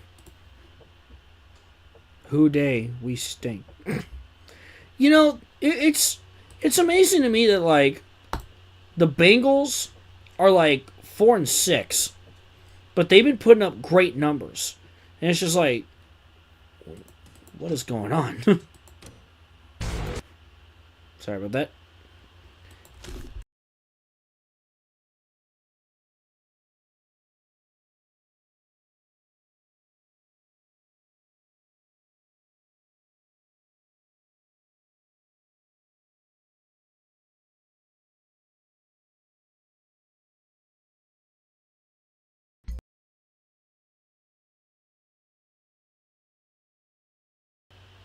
Man, you muted my mic. Okay. Here I am rambling on, and of course, you minimized your window. We're going to have to mute you. But anyway, Wawa's coming to your neck of the woods.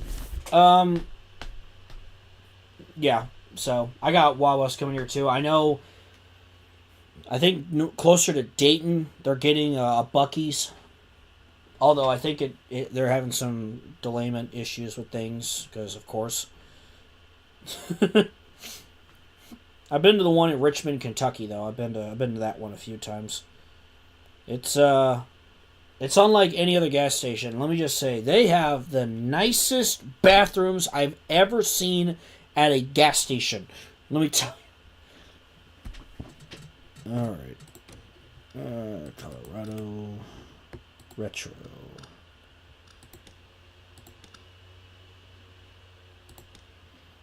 I'll do 25%.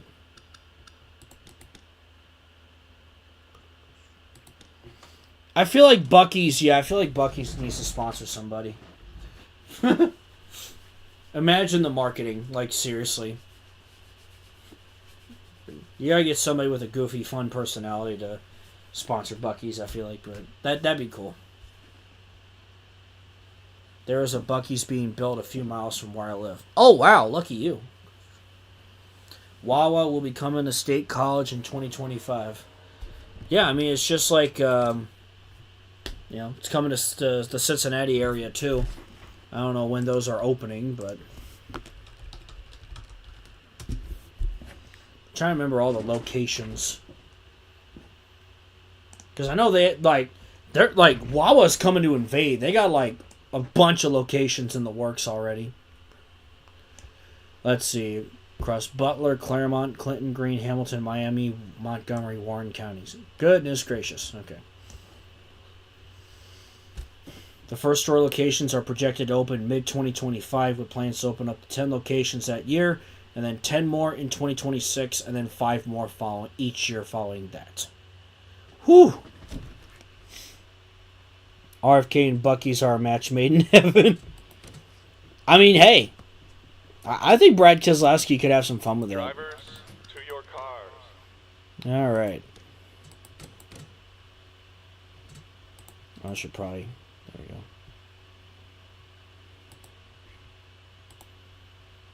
Yeah, the closest Buc-ee's is Richmond, Kentucky, and that's like an hour and a half away from me down south, so... Yeah, I don't... Of course, like I said, there's a Buc-ee's coming to... Let me check.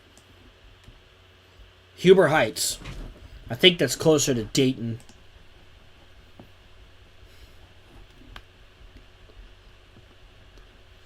Oh yeah, I think they opened another one in Kentucky, but I think that's down towards Bowling Green.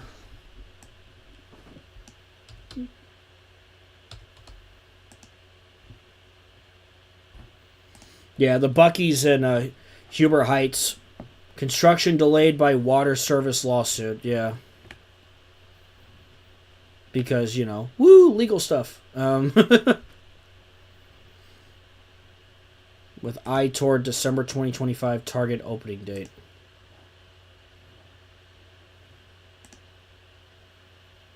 I mean, it would be cool to see Buc-ee's a little more closer to home.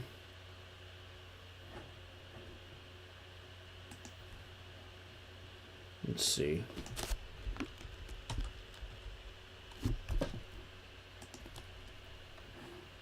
Yeah, that's where they're building it. Huber Heights is, yep, just a little northeast of Dayton, so it's not too far off. You been to the one in Bowling Green? Nice. Yeah. And I've been to the ones down south, like Daytona and other places. Drivers, I've been to one in Georgia. Ooh, I like how they got this set up. I didn't want to do that. Huh. You said have you been to the Corvette Museum? Somebody should make the NCM Motorsports Park in R2003. That'd be really cool.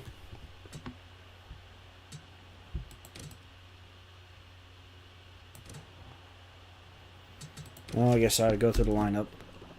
Sterling Marlin on pole, Kyle Petty second, then Robinson and Irvin, Kowicki, Wallace, Moroso, Earnhardt, Nissen, Jeff Green, Ricky Rudd, Jeff Gordon, Jeff Burton, Kelly Earnhardt, Bill Elliott, Davey Allison, Terry Labonte, Kenny Wallace, John Nemechek, Eddie Bierschwell, Joe Nemechek, Chad Little, Darrell Waltrip, Tony Stewart, Mark Martin, Tammy Joe Kirk, Wally Dallenbach, Casey Elliott, Dale Jarrett, Bobby Hamilton, Ward Burton, Kenny Brack, Robert Presley, Rick Mast, Grissom, Shepard, Schoonover, Orr, Todd Bodine, Patty Moyes, Tim Richmond, and Andy Hillenberg.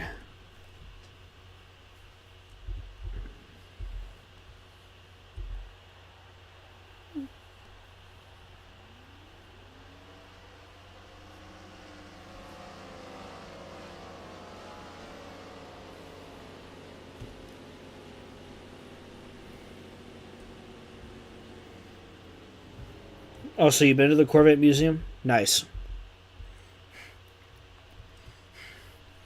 I actually went to the Corvette Museum when they were just finishing up repairs from the sinkhole that happened there. So, I was amazed they were able to restore all those Corvettes. So, definitely a cool place to check out for sure. Yeah, Ward Burton in the 23. My apologies there. All right, 125 laps here in Colorado. Everybody say Colorado. I'm a giraffe. Green flag.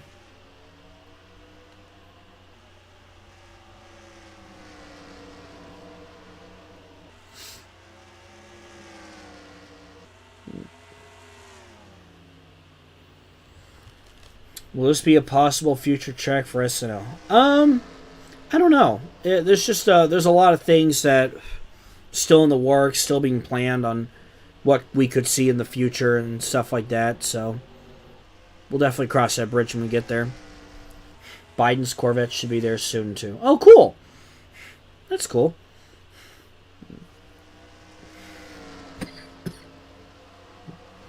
I do like that there's a retro and modern version of this track. I think that's really cool.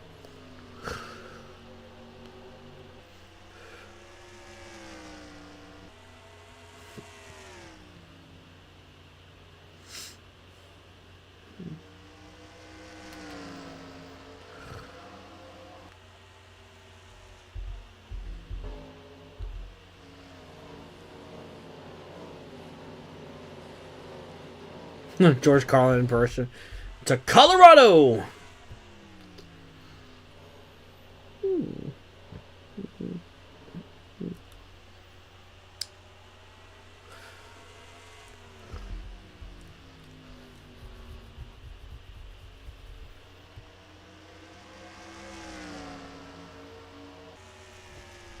Sterling Marlin out to a nice lead here with Kyle Petty second and our off-season playoffs champion, Ernie Irvan in third. Imagine IndyCar racing around here. That would be something. Of course, I know there's this action-packed tracks I know made Denver, which has both the big 2-mile oval and the road course. And of course there's Pikes Peak as well.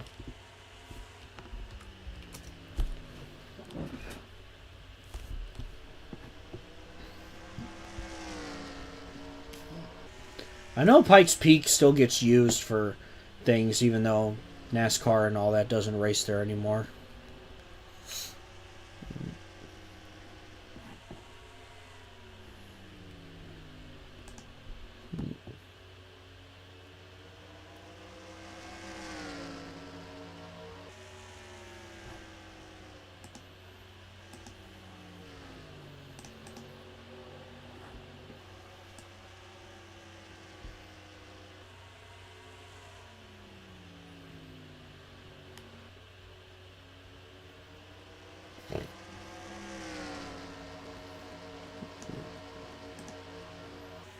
Oof. Sorry for the lag there.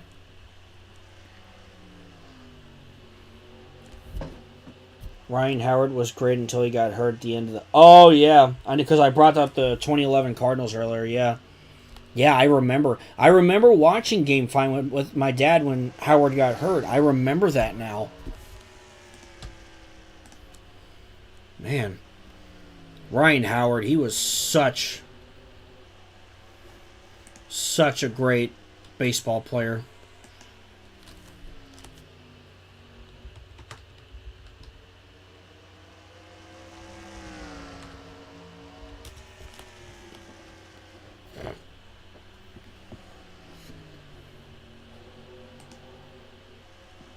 Oh, that's right, because that was at the end of the game. Yeah, because Chris Carpenter hit a 1-0 through a 1-0 complete shutout. And poor Ryan Howard, yeah, he got injured. Because, like, I was happy for the Cardinals, but I felt so bad for him, you know?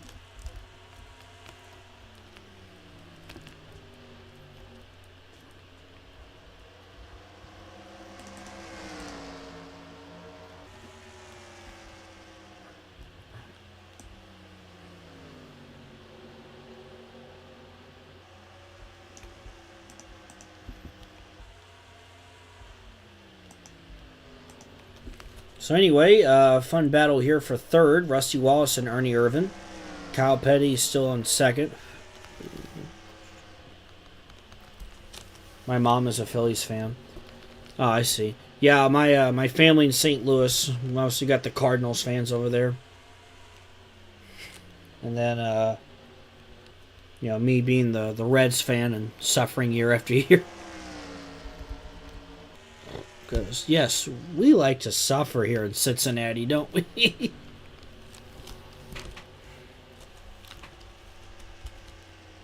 Rusty is there. Here's a fun question for you guys. Who do you think will win the 1999 Winston Cup Championship in Sunday Night Lights? I don't know because I haven't done the races yet, but, I'm a Cubs fan and Paul Skeens gives me PTSD. With the Reds, I look back on the 2012 NLDS. We were up 2-0, and we should have won Game 3, but we didn't. Ugh.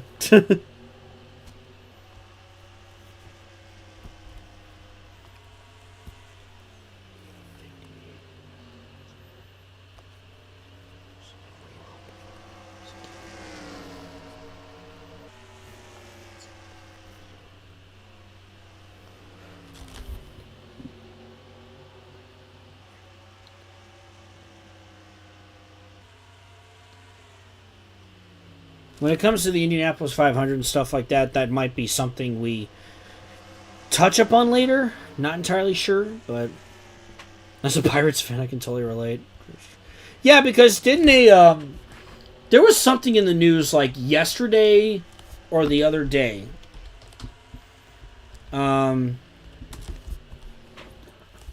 Yeah, the Paul Skeens rookie card. Apparently the Pirates offered this insane trade. The card for like 2 season tickets for 30 years and all sorts of different stuff. I was like, well then. Let's see, you guys think Jeff Gordon can pull it off? Shauna Robinson? SNL Russie vaporized baby Gronk. Oh God.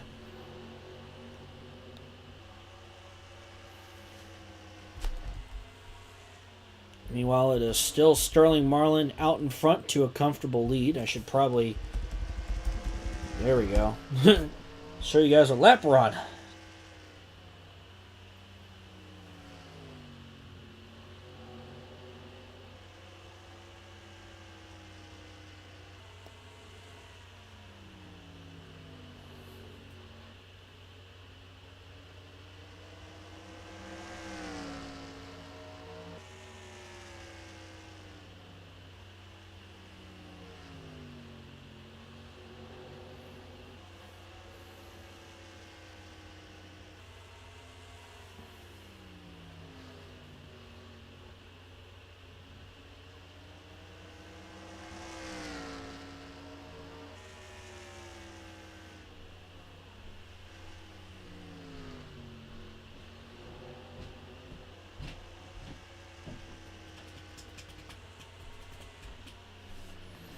Just about 25 laps complete.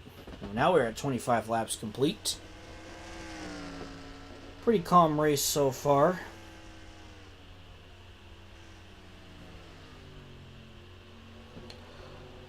Excuse me.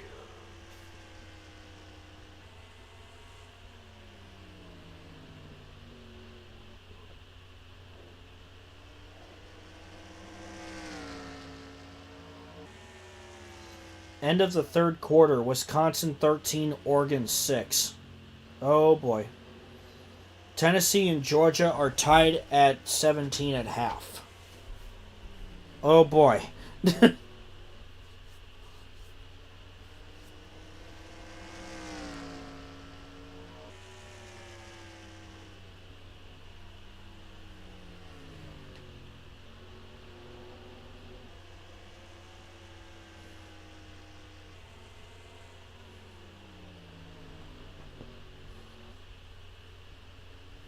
You guys aren't ready for pounding pavement, Rick Mast.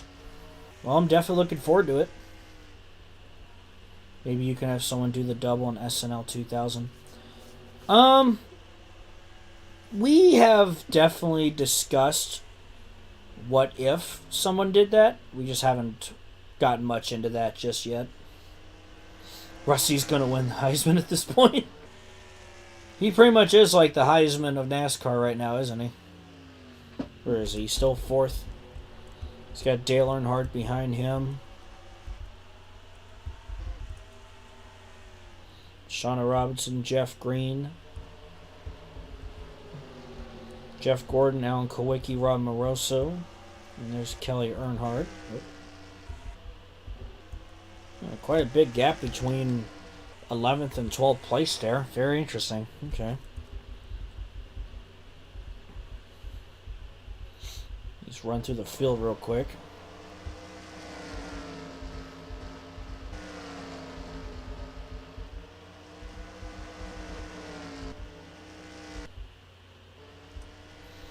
And Sterling Marlin starting to reel in some of those lap cars. At least he's getting pretty close to it. Whew.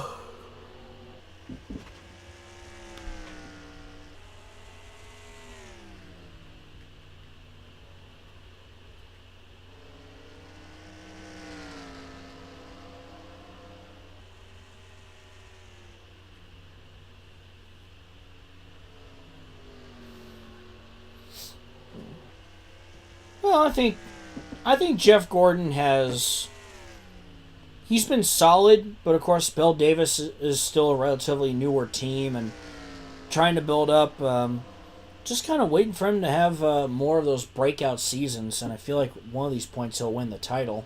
Kind of surprised he hasn't already, but anything can happen. Things change.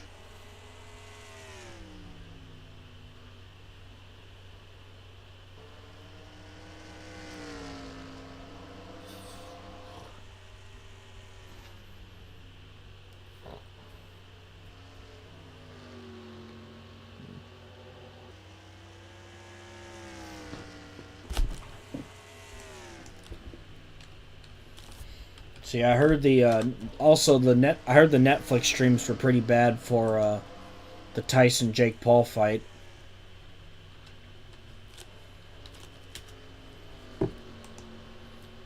Makes me a little concerned since Monday Night Raw is going to be going there in a couple of months.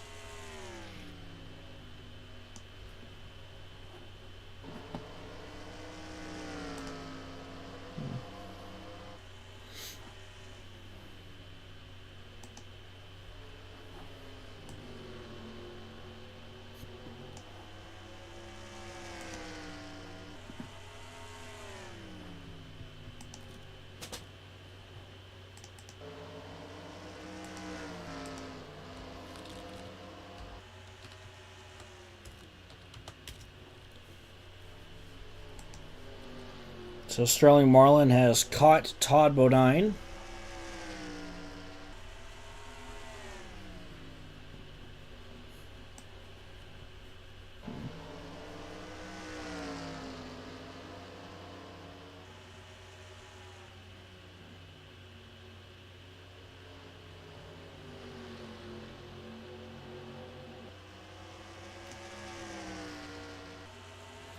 Cars in the universe might release a few years earlier due to the popularity of NASCAR.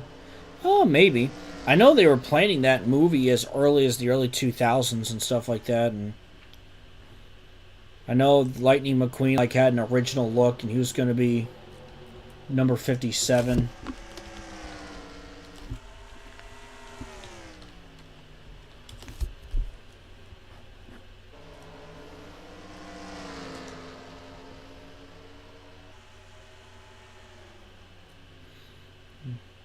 I think from what I saw, yeah, McQueen was supposed to be number 57 originally. And I guess it was just because of that was the year the John Lasseter was born, but they later switched to 95.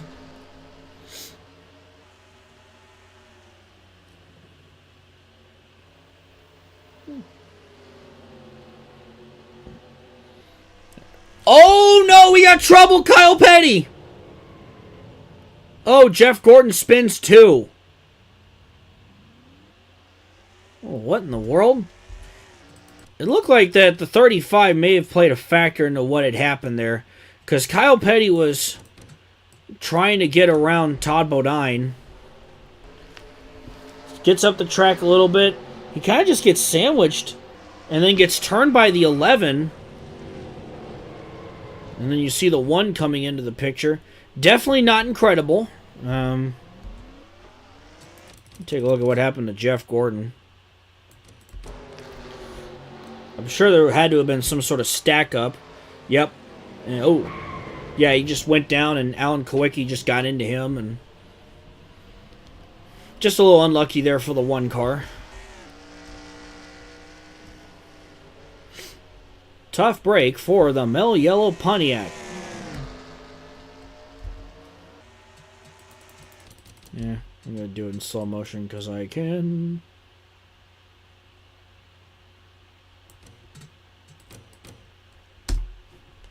So let's look at slow motion here. Yeah, Kyle Petty once again just got in between, got in a really tough situation there, and did not clear the 11.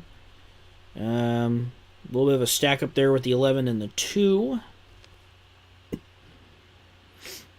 And then Jeff Gordon getting turned by the 7 car of Kawicki. Ooh. Kawicki nearly hit the 42 car there. The 20 and the 14 scraped the wall. I guess I have to see if anything else happened after the caution. Looks like no. So, yep, we will have a Penske 1-2. And then Moroso, Kelly Earnhardt, Ernie Irvin.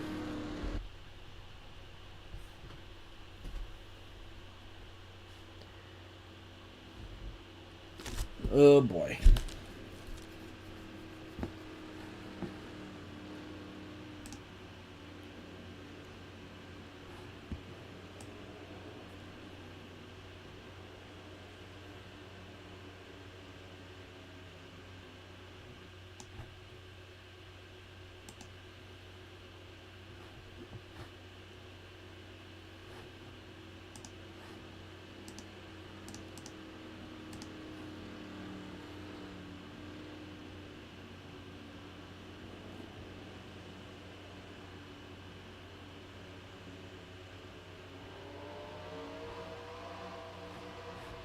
Speaking of cars, it appears we might be getting a 4th Cars movie. So, I think it was supposed to be announced. Yeah, apparently they were saying that it was going to be announced at D23 Brazil. But, you know, in 2019, Pixar assured us that Toy Story 4 would be their last sequel for a while. Well, so, I don't know. If there's a Cars 4, what would the story be about? I feel like McQueen would still be there, but also kind of like follow Cruz Ramirez's racing career, maybe. That's just an idea. I don't know. As long as you can make a good story out of it, that's my big thing.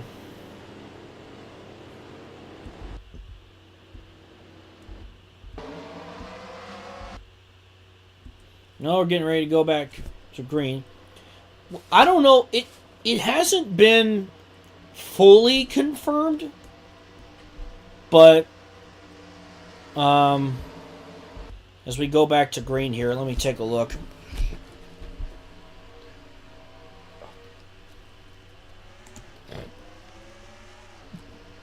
Let's see. There have been rumors that a new Cars project could be in the works at Disney Pixar. Well, thanks to a leaked D23 Brazil survey, it looks like the studio is already developing Cars 4. The survey asked fans which project they're most looking forward to at the Disney-centric convention. Surprisingly, Cars 4 was listed among the movies. There had been whispers that it was supposed to be announced this past weekend during the animation panel during Disney's D23 Expo in Brazil, but it was held off. Disney Pixar obviously knows that returning to beloved franchises works. 2023's Inside Out 2 is Pixar's highest-grossing film of all time, making $1.6 billion worldwide. Box office tracking for Moana 2 already has a sequel surpassing Inside Out 2. Wow. Which would be monumental for the Walt Disney Company as they try to return to box office dominance of 2019. Frozen 3, Frozen 4, Toy Story 5, Incredibles 3, and Zootopia 2, and a new Nemo project are all in the works. They could do a prequel to Cars. And they could do a prequel too. That would be kind of cool to see, like, Origins, or just, it would be cool if they did something like Piston Cup History or something like that. That'd be kind of neat. What if there was a second Talladega Nights movie? I don't know. That would be interesting to see, like, What would a second Talladega Nights movie be? Well, but yeah, it looks like that a survey leaked that there's going to be a fourth Cars movie. So yeah, it looks like that could be becoming a reality.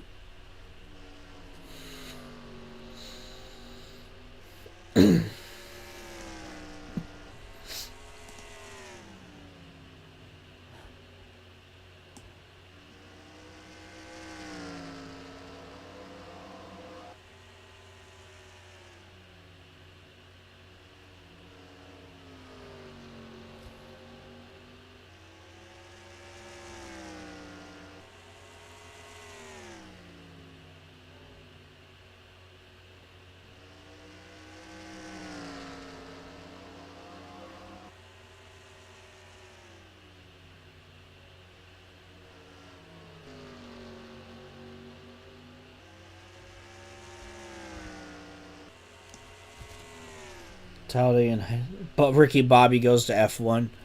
Yeah, Ricky Bobby renews his rivalry with Jean Girard in F1. Oh gosh.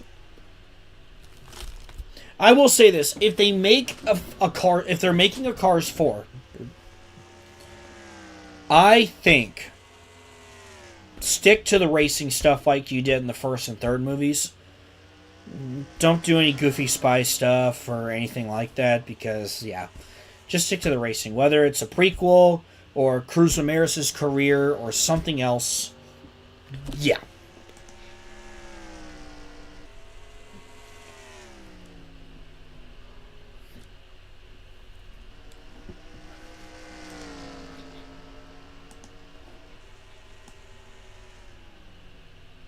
Because I think one thing that kind of sucked was we really didn't get to see a lot of Lightning McQueen's prime career. You know, it was just kind of rookie season. Oh, hey, he's coming off his fourth title. He's going to go race in the World Grand Prix. Oh, wow, he's been racing a long time. He's at the end of his career.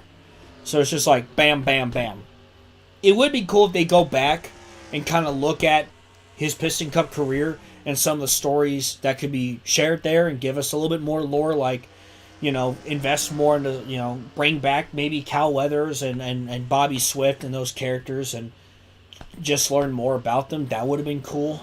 That's just something interesting to think about. I have seen the lost deleted scene from Cars 1, yeah. I have seen that. Because I remember there was a deleted scene where they were going to, swap McQueen's engine out with, a steamroller or whatever. And, Mater's engine got put into McQueen's body. I'm like, that's kind of weird. So I could see why they didn't go with that. So I remember just thinking to myself, that's weird.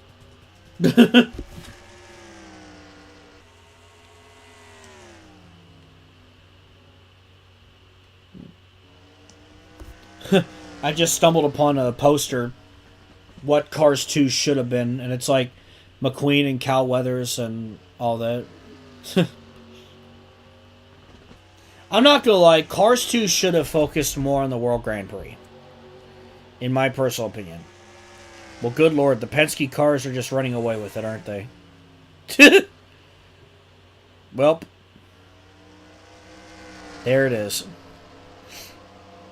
But yeah, I think Cars 2, you could have taken the spy stuff and just made it a separate, hour-long TV special, Mater's Tall Tale, whatever, and you have Finn McMissile, Holly Shiftwell, and all that.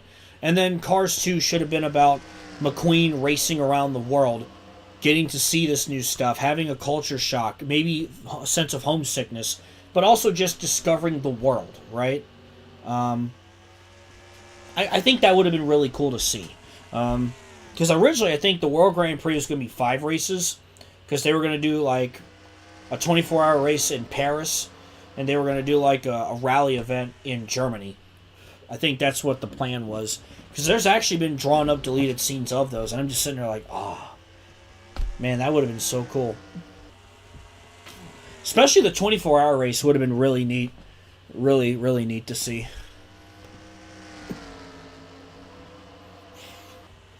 That's the community service yeah, the community service deleted scene. Yeah.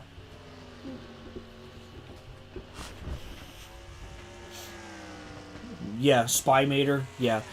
Like I said, Cars 2 just kind of felt like a merch movie. Because I remember I was so excited about there being a sequel back then. And I was really invested into the World Grand Prix characters because I want to, I was like, this is so cool. You can't, it's hard to make this happen in real life, but in this world, to see a stock car versus an F1 car versus Le Mans prototypes versus sports cars and GT cars and rally cars, I thought that was really cool. And I just, it sucks that the movie didn't do great, but that's probably why, and that's why I say if you're going to do a Cars 4, stick to the racing stuff and, focus on the racing. What was great about the first Cars movie was it was a focus on racing, yes, and I think they did a good job at that, but also it celebrated, not forgetting your roots and,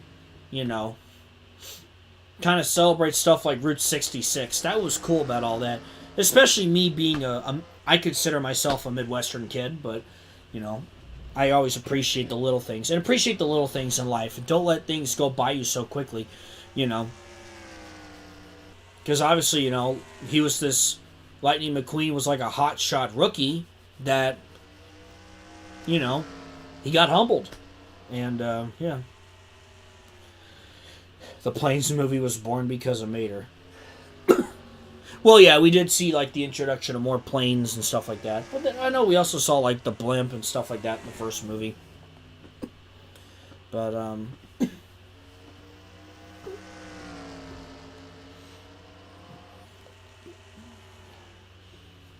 you're going to make a Fort Cars movie, please put SVG in it. I don't know what his name would be. It'd be Shane Van something. That'd be cool, though. What made Cars 3, and I wish it would have done better in the box office, but I think with Cars 3, it celebrated racing's origins. It celebrated Paul Newman, when they managed to bring in some extra lines that he used for Doc Hudson and put it in the movie. I loved that so much. That was so cool.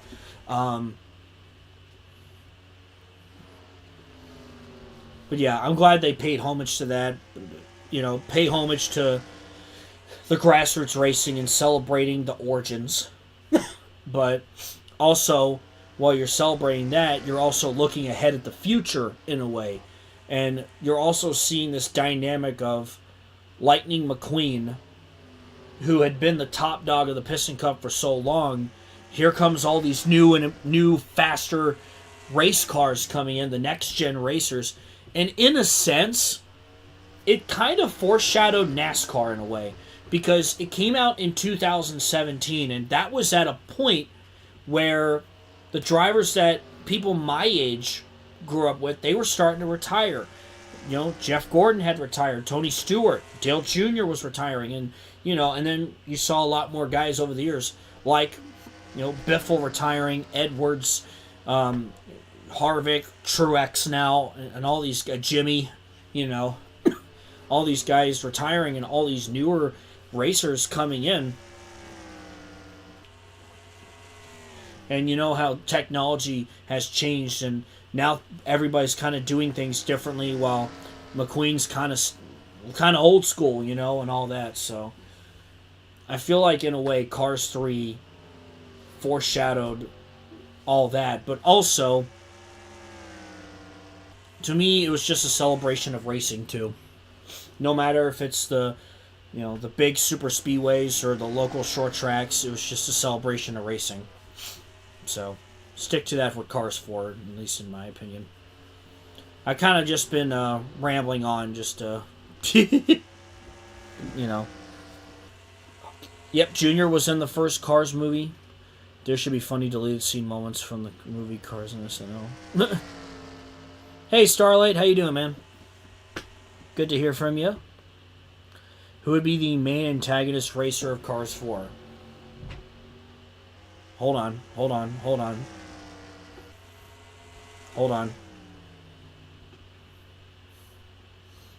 I want to make a funny comment, but I don't know if I want to. What is a good name for Cars for this guy? Come on, turn the gears. What's a good name for him? I promise I'm being funny when I say this. I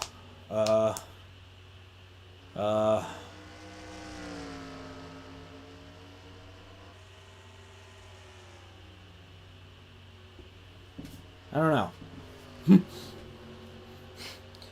I'm assuming if they bring in Jackson Storm, he's probably going to have a new voice actor, because Armie Hammer voiced him, and I know he got in a little bit of trouble. So, yeah. But yeah, I don't know who would be the main antagonist racer in Cars 4. It depends what direction you want to go in. If it's like a prequel, you know, do you go back to Chick Hicks, or, you know, rival racer? I don't know. Could be something else. Could be someone else, you know.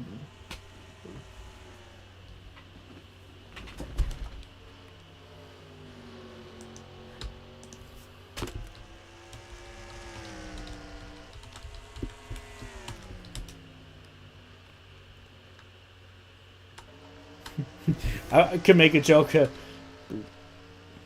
We'll be a background racer. I was going to make a joke and say, like, I was trying to think of a funny Cars name for Denny Hamlin. How about Denny Hatchback? I'm sorry. Please don't kill me. Alright. 2011. Yeah, 2011 was just fun overall. All the different first-time winners. The championship. For me, being where I'm from, Kentucky getting a cup race, and the massive letdown of the traffic issues that pursued. But overall, I try to take that out and still celebrate and reminiscent on those 10 years I had where I had a NASCAR track that close to me. So, I don't know if that'll happen ever again, but I hope it does. I don't know, but yeah, Chick Hicks became a broadcaster. I was saying, like, if they go down the prequel route, or if they want to go back in time, you know, and if Chick was still racing, I would think he probably retires between Cars 1 and Cars 2, though. That's my best guess. I do not like Denny. I'm fine with him being a villain. Sounds good. Okay. I will say this. I'm going to be very short about this. I've said it before. I am been very concerned with his behaviors lately. And there's a lot of things he's said and done that I just disagree with. I'll keep it as that. I want to stay professional about it and, you know, keep the emotions in check and whatever else, because I don't want to start anything. We're just here to have fun tonight, okay? I'm not here to start anything. No, not for that. I am not going to be a keyboard warrior or anything like that. That's just how I feel. So, we all have different opinions and all that. Anyway, how's this race going? Oh, hey, it looks like Irvin and Robinson have actually caught the Penske guys. I've kind of been just rambling on and blah, blah, blah, blah.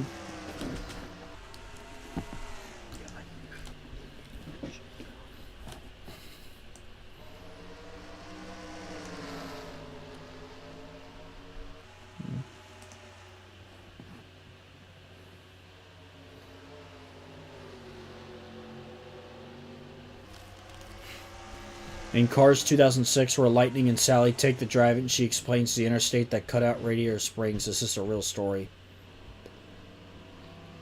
Yeah. Yeah, that actually is true. You know. Because, you know, that kind of stuff did hurt those small towns, yeah. how Strip Weather started his career.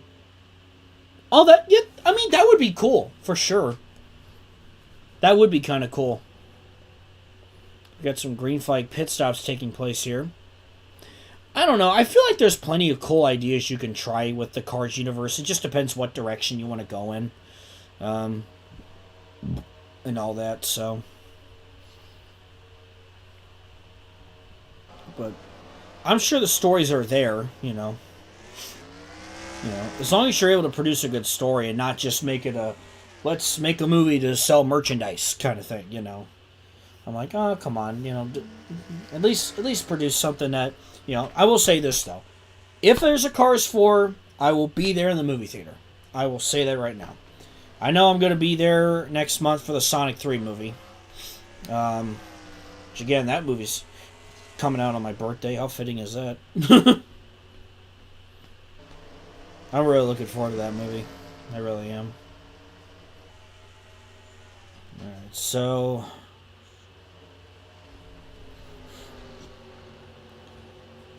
Disney started to run out of the Cars movie money. It's probably why you start to wonder with all these sequels they're trying to make now. We're getting a 5th Toy Story, and looks like we're getting a 3rd Incredibles and all that. And, I mean, you know, obviously it's cool. I'd like to see original ideas too, but also, you know, with those sequels, those are a lot of the movies that, you know, I grew up with. You know, I remember seeing The Incredibles and Finding Nemo and Cars and those movies in the movie theater. You know, I remember. So I didn't see the 3rd or 4th Toy Story in theaters. Maybe I'll have to see the 5th one just because.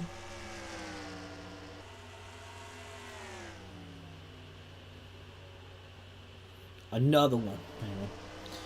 Close to 25 laps to go. Rusty Wallace leading the way. Does Disney own any other car or racing theme franchises? I could make a funny joke and say they had Walt Disney World Speedway. I don't think so. I think Cars is their. I could be wrong, but I think Cars might be the main thing that they own.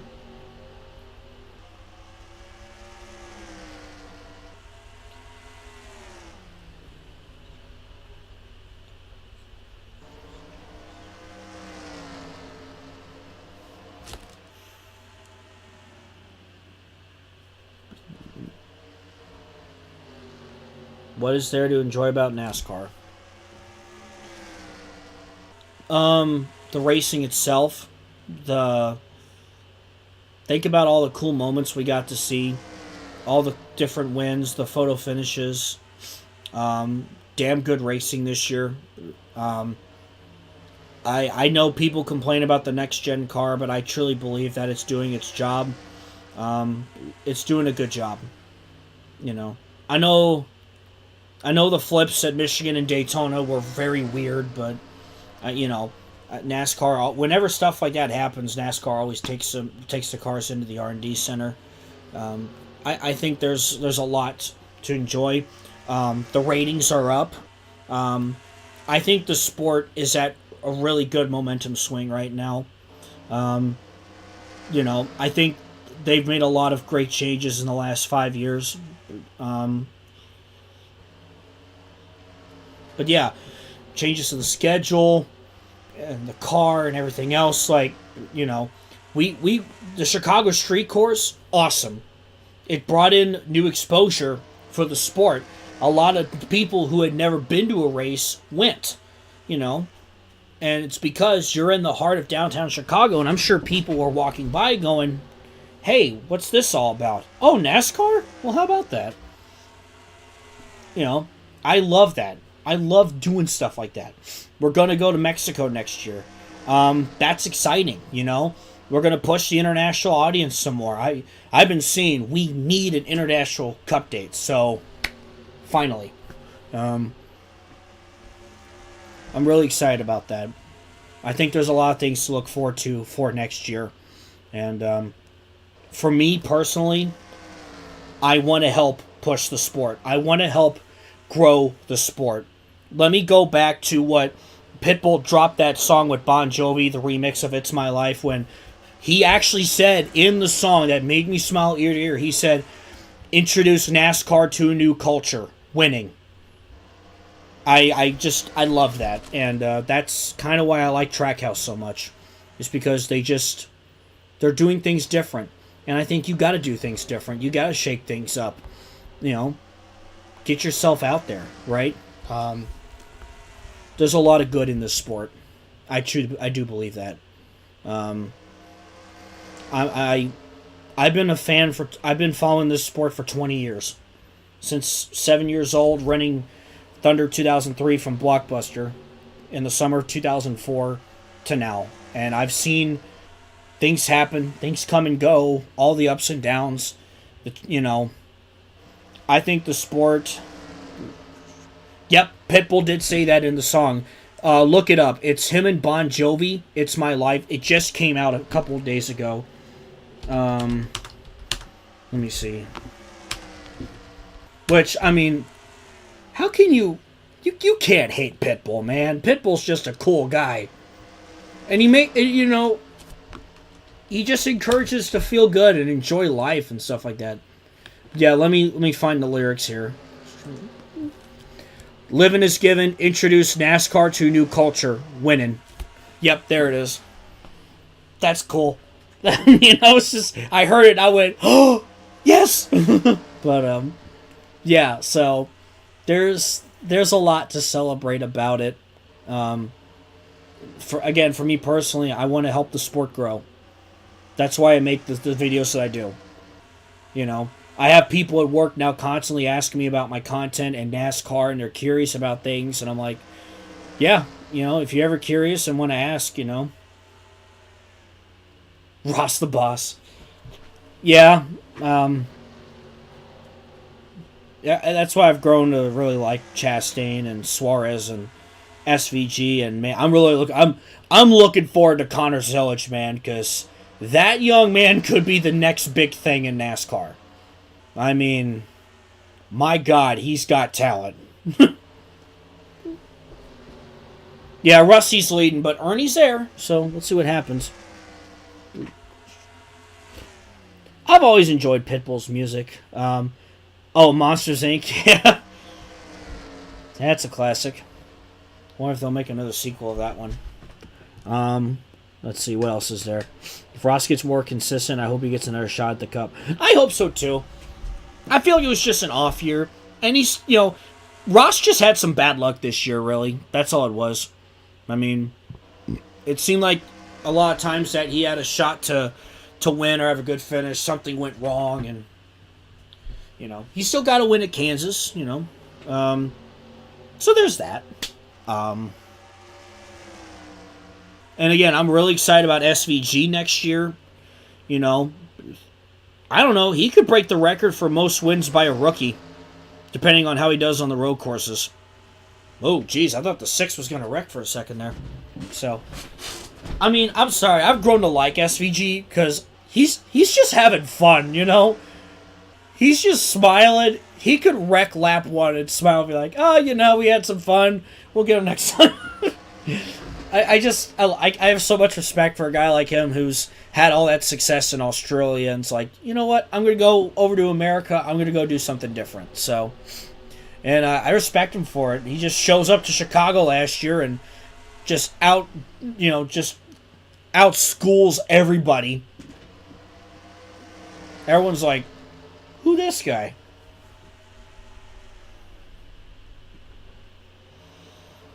Well, yeah, once I get 99 done, obviously 2000 will be next for sure.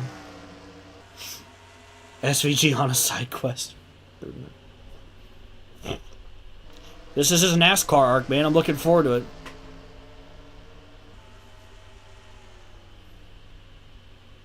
Well, I'm not feeling too good about Ernie Irvin's chances here.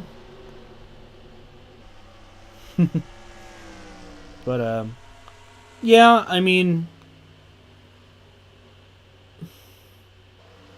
I love this sport, and I care about it a lot, and Yes, I love watching cars going in a circle. If you insist, people insist on saying that. So, do you have any ideas on who I could paint for? I don't know yet. I'll get to 2000 when I get there. Obviously, I'm still, I don't normally work on all that's, silly season stuff. We usually don't start until we get done with the video and all that stuff. So, Rusty has the Lightning McQueen crash on the last lap. Oh, Ernie's there. So is Marlon. Can Swervin' Irvin pull it off here? He's got 2 laps. He's going to look to the outside of Wallace. Maybe. Oh, he's there. I don't know.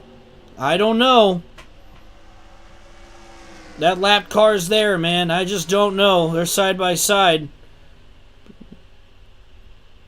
Irvin's trying, man.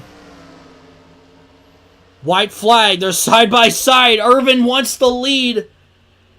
And he actually took the lead. Oh my God, maybe we might have a photo finish. I don't know. Get ready. Get your cameras ready. Here we go. Ernie Irvin takes the lead. He clears Rusty Wallace. Ernie Irvin's gonna steal this one. AK Racing has beaten the Penske Empire. Ernie Irvin wins at Colorado.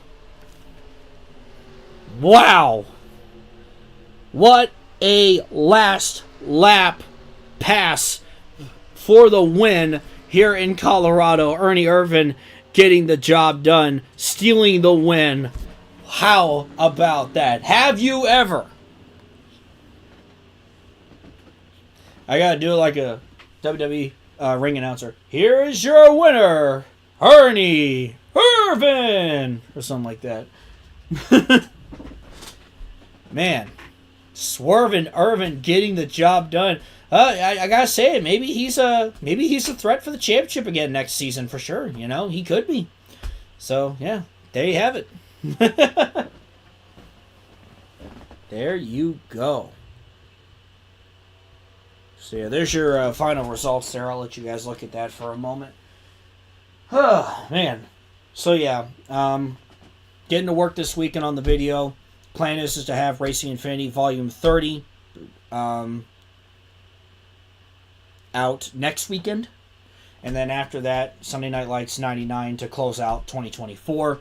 And then on to the next stuff in 2025 with 2000 and so forth. That's the plan there. So, and yes, Ernie Irvin, good night for him, man. He won the off-season playoffs, and then he wins just adding icing to the cake with this win. So how about that?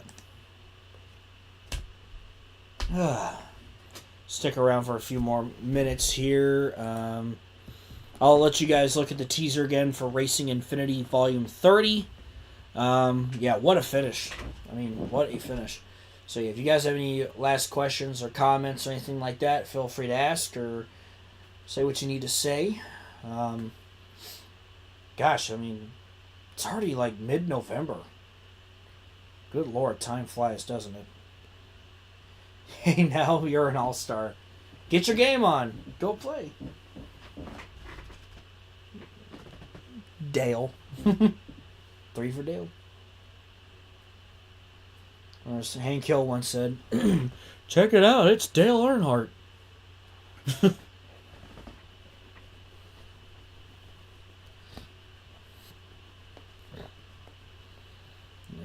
Yeah, Coke. I need to try it first. Okay. Did you guys hear that Coke dropped their Christmas commercial? And apparently it was fully AI generated. Why? Do it for Dale. Yeah, do it for Dale. But yeah, this is one of our biggest ones yet. I think you guys are gonna love this one. So this is gonna be a fun one for sure. Is there a part-time start for him in the Sprint Cup era? Well, may have to find out. I know it seems like bad timing that I'm talking about the Coke Christmas commercial, but yeah, that's been blown up on social media. I wish it wasn't real either, but people are clowning on him for it. So I'm sorry, but I could tell it was AI generated too, and I'm just like, no, make it real. And it's a Christmas commercial. It's the most wonderful time of the year. Don't AI generate it. Like, what are you doing?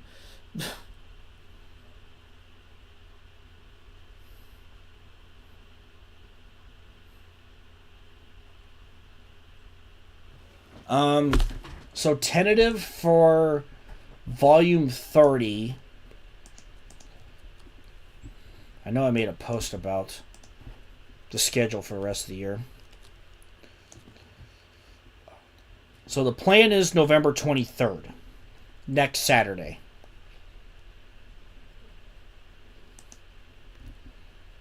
So that's the game plan for volume 30. So stay tuned for that.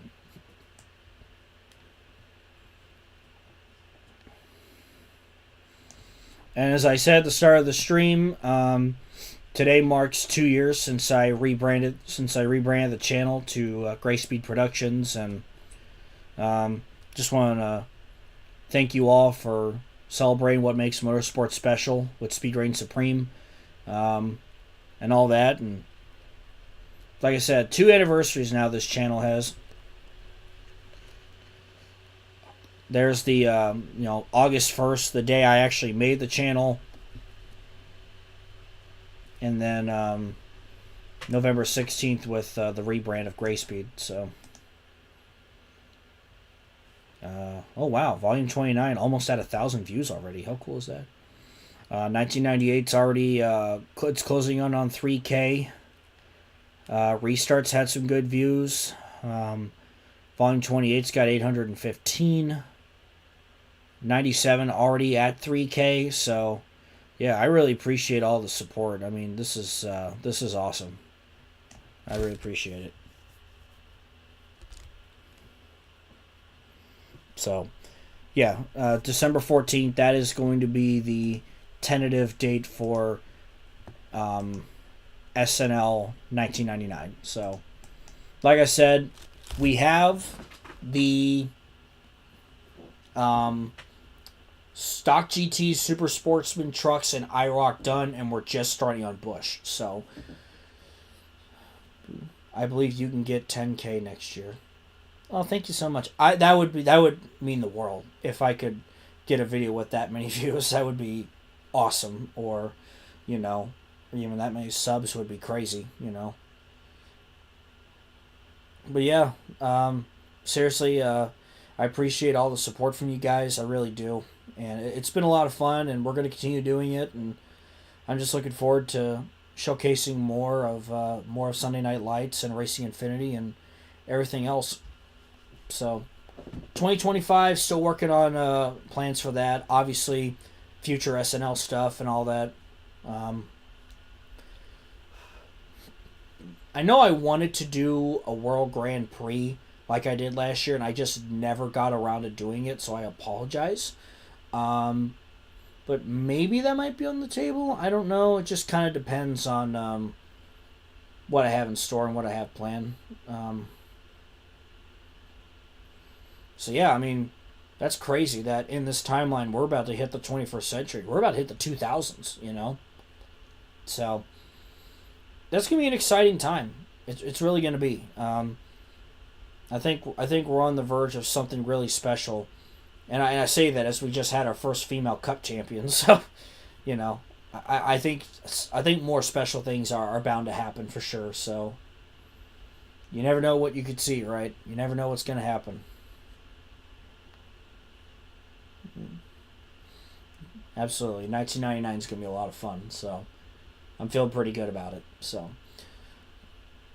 let's see. I don't think I have much else to talk about for tonight, except I want to check college football scores. Oh, Oregon just took the lead on Wisconsin. Wow. And Georgia's leading Tennessee. We almost had some upsets happen. We were this close.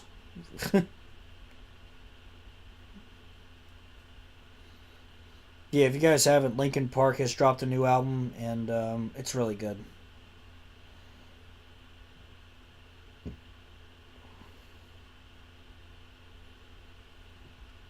So yeah, I'll go ahead and wrap things up for the evening. So thank you guys so much as always for tuning in. This was a lot of fun. And yeah, stay tuned for Racing Infinity Volume 30 and more updates for that, as well as Sunday Night Lights 1999. So thank you guys so much for tuning in, and I'll see you next time.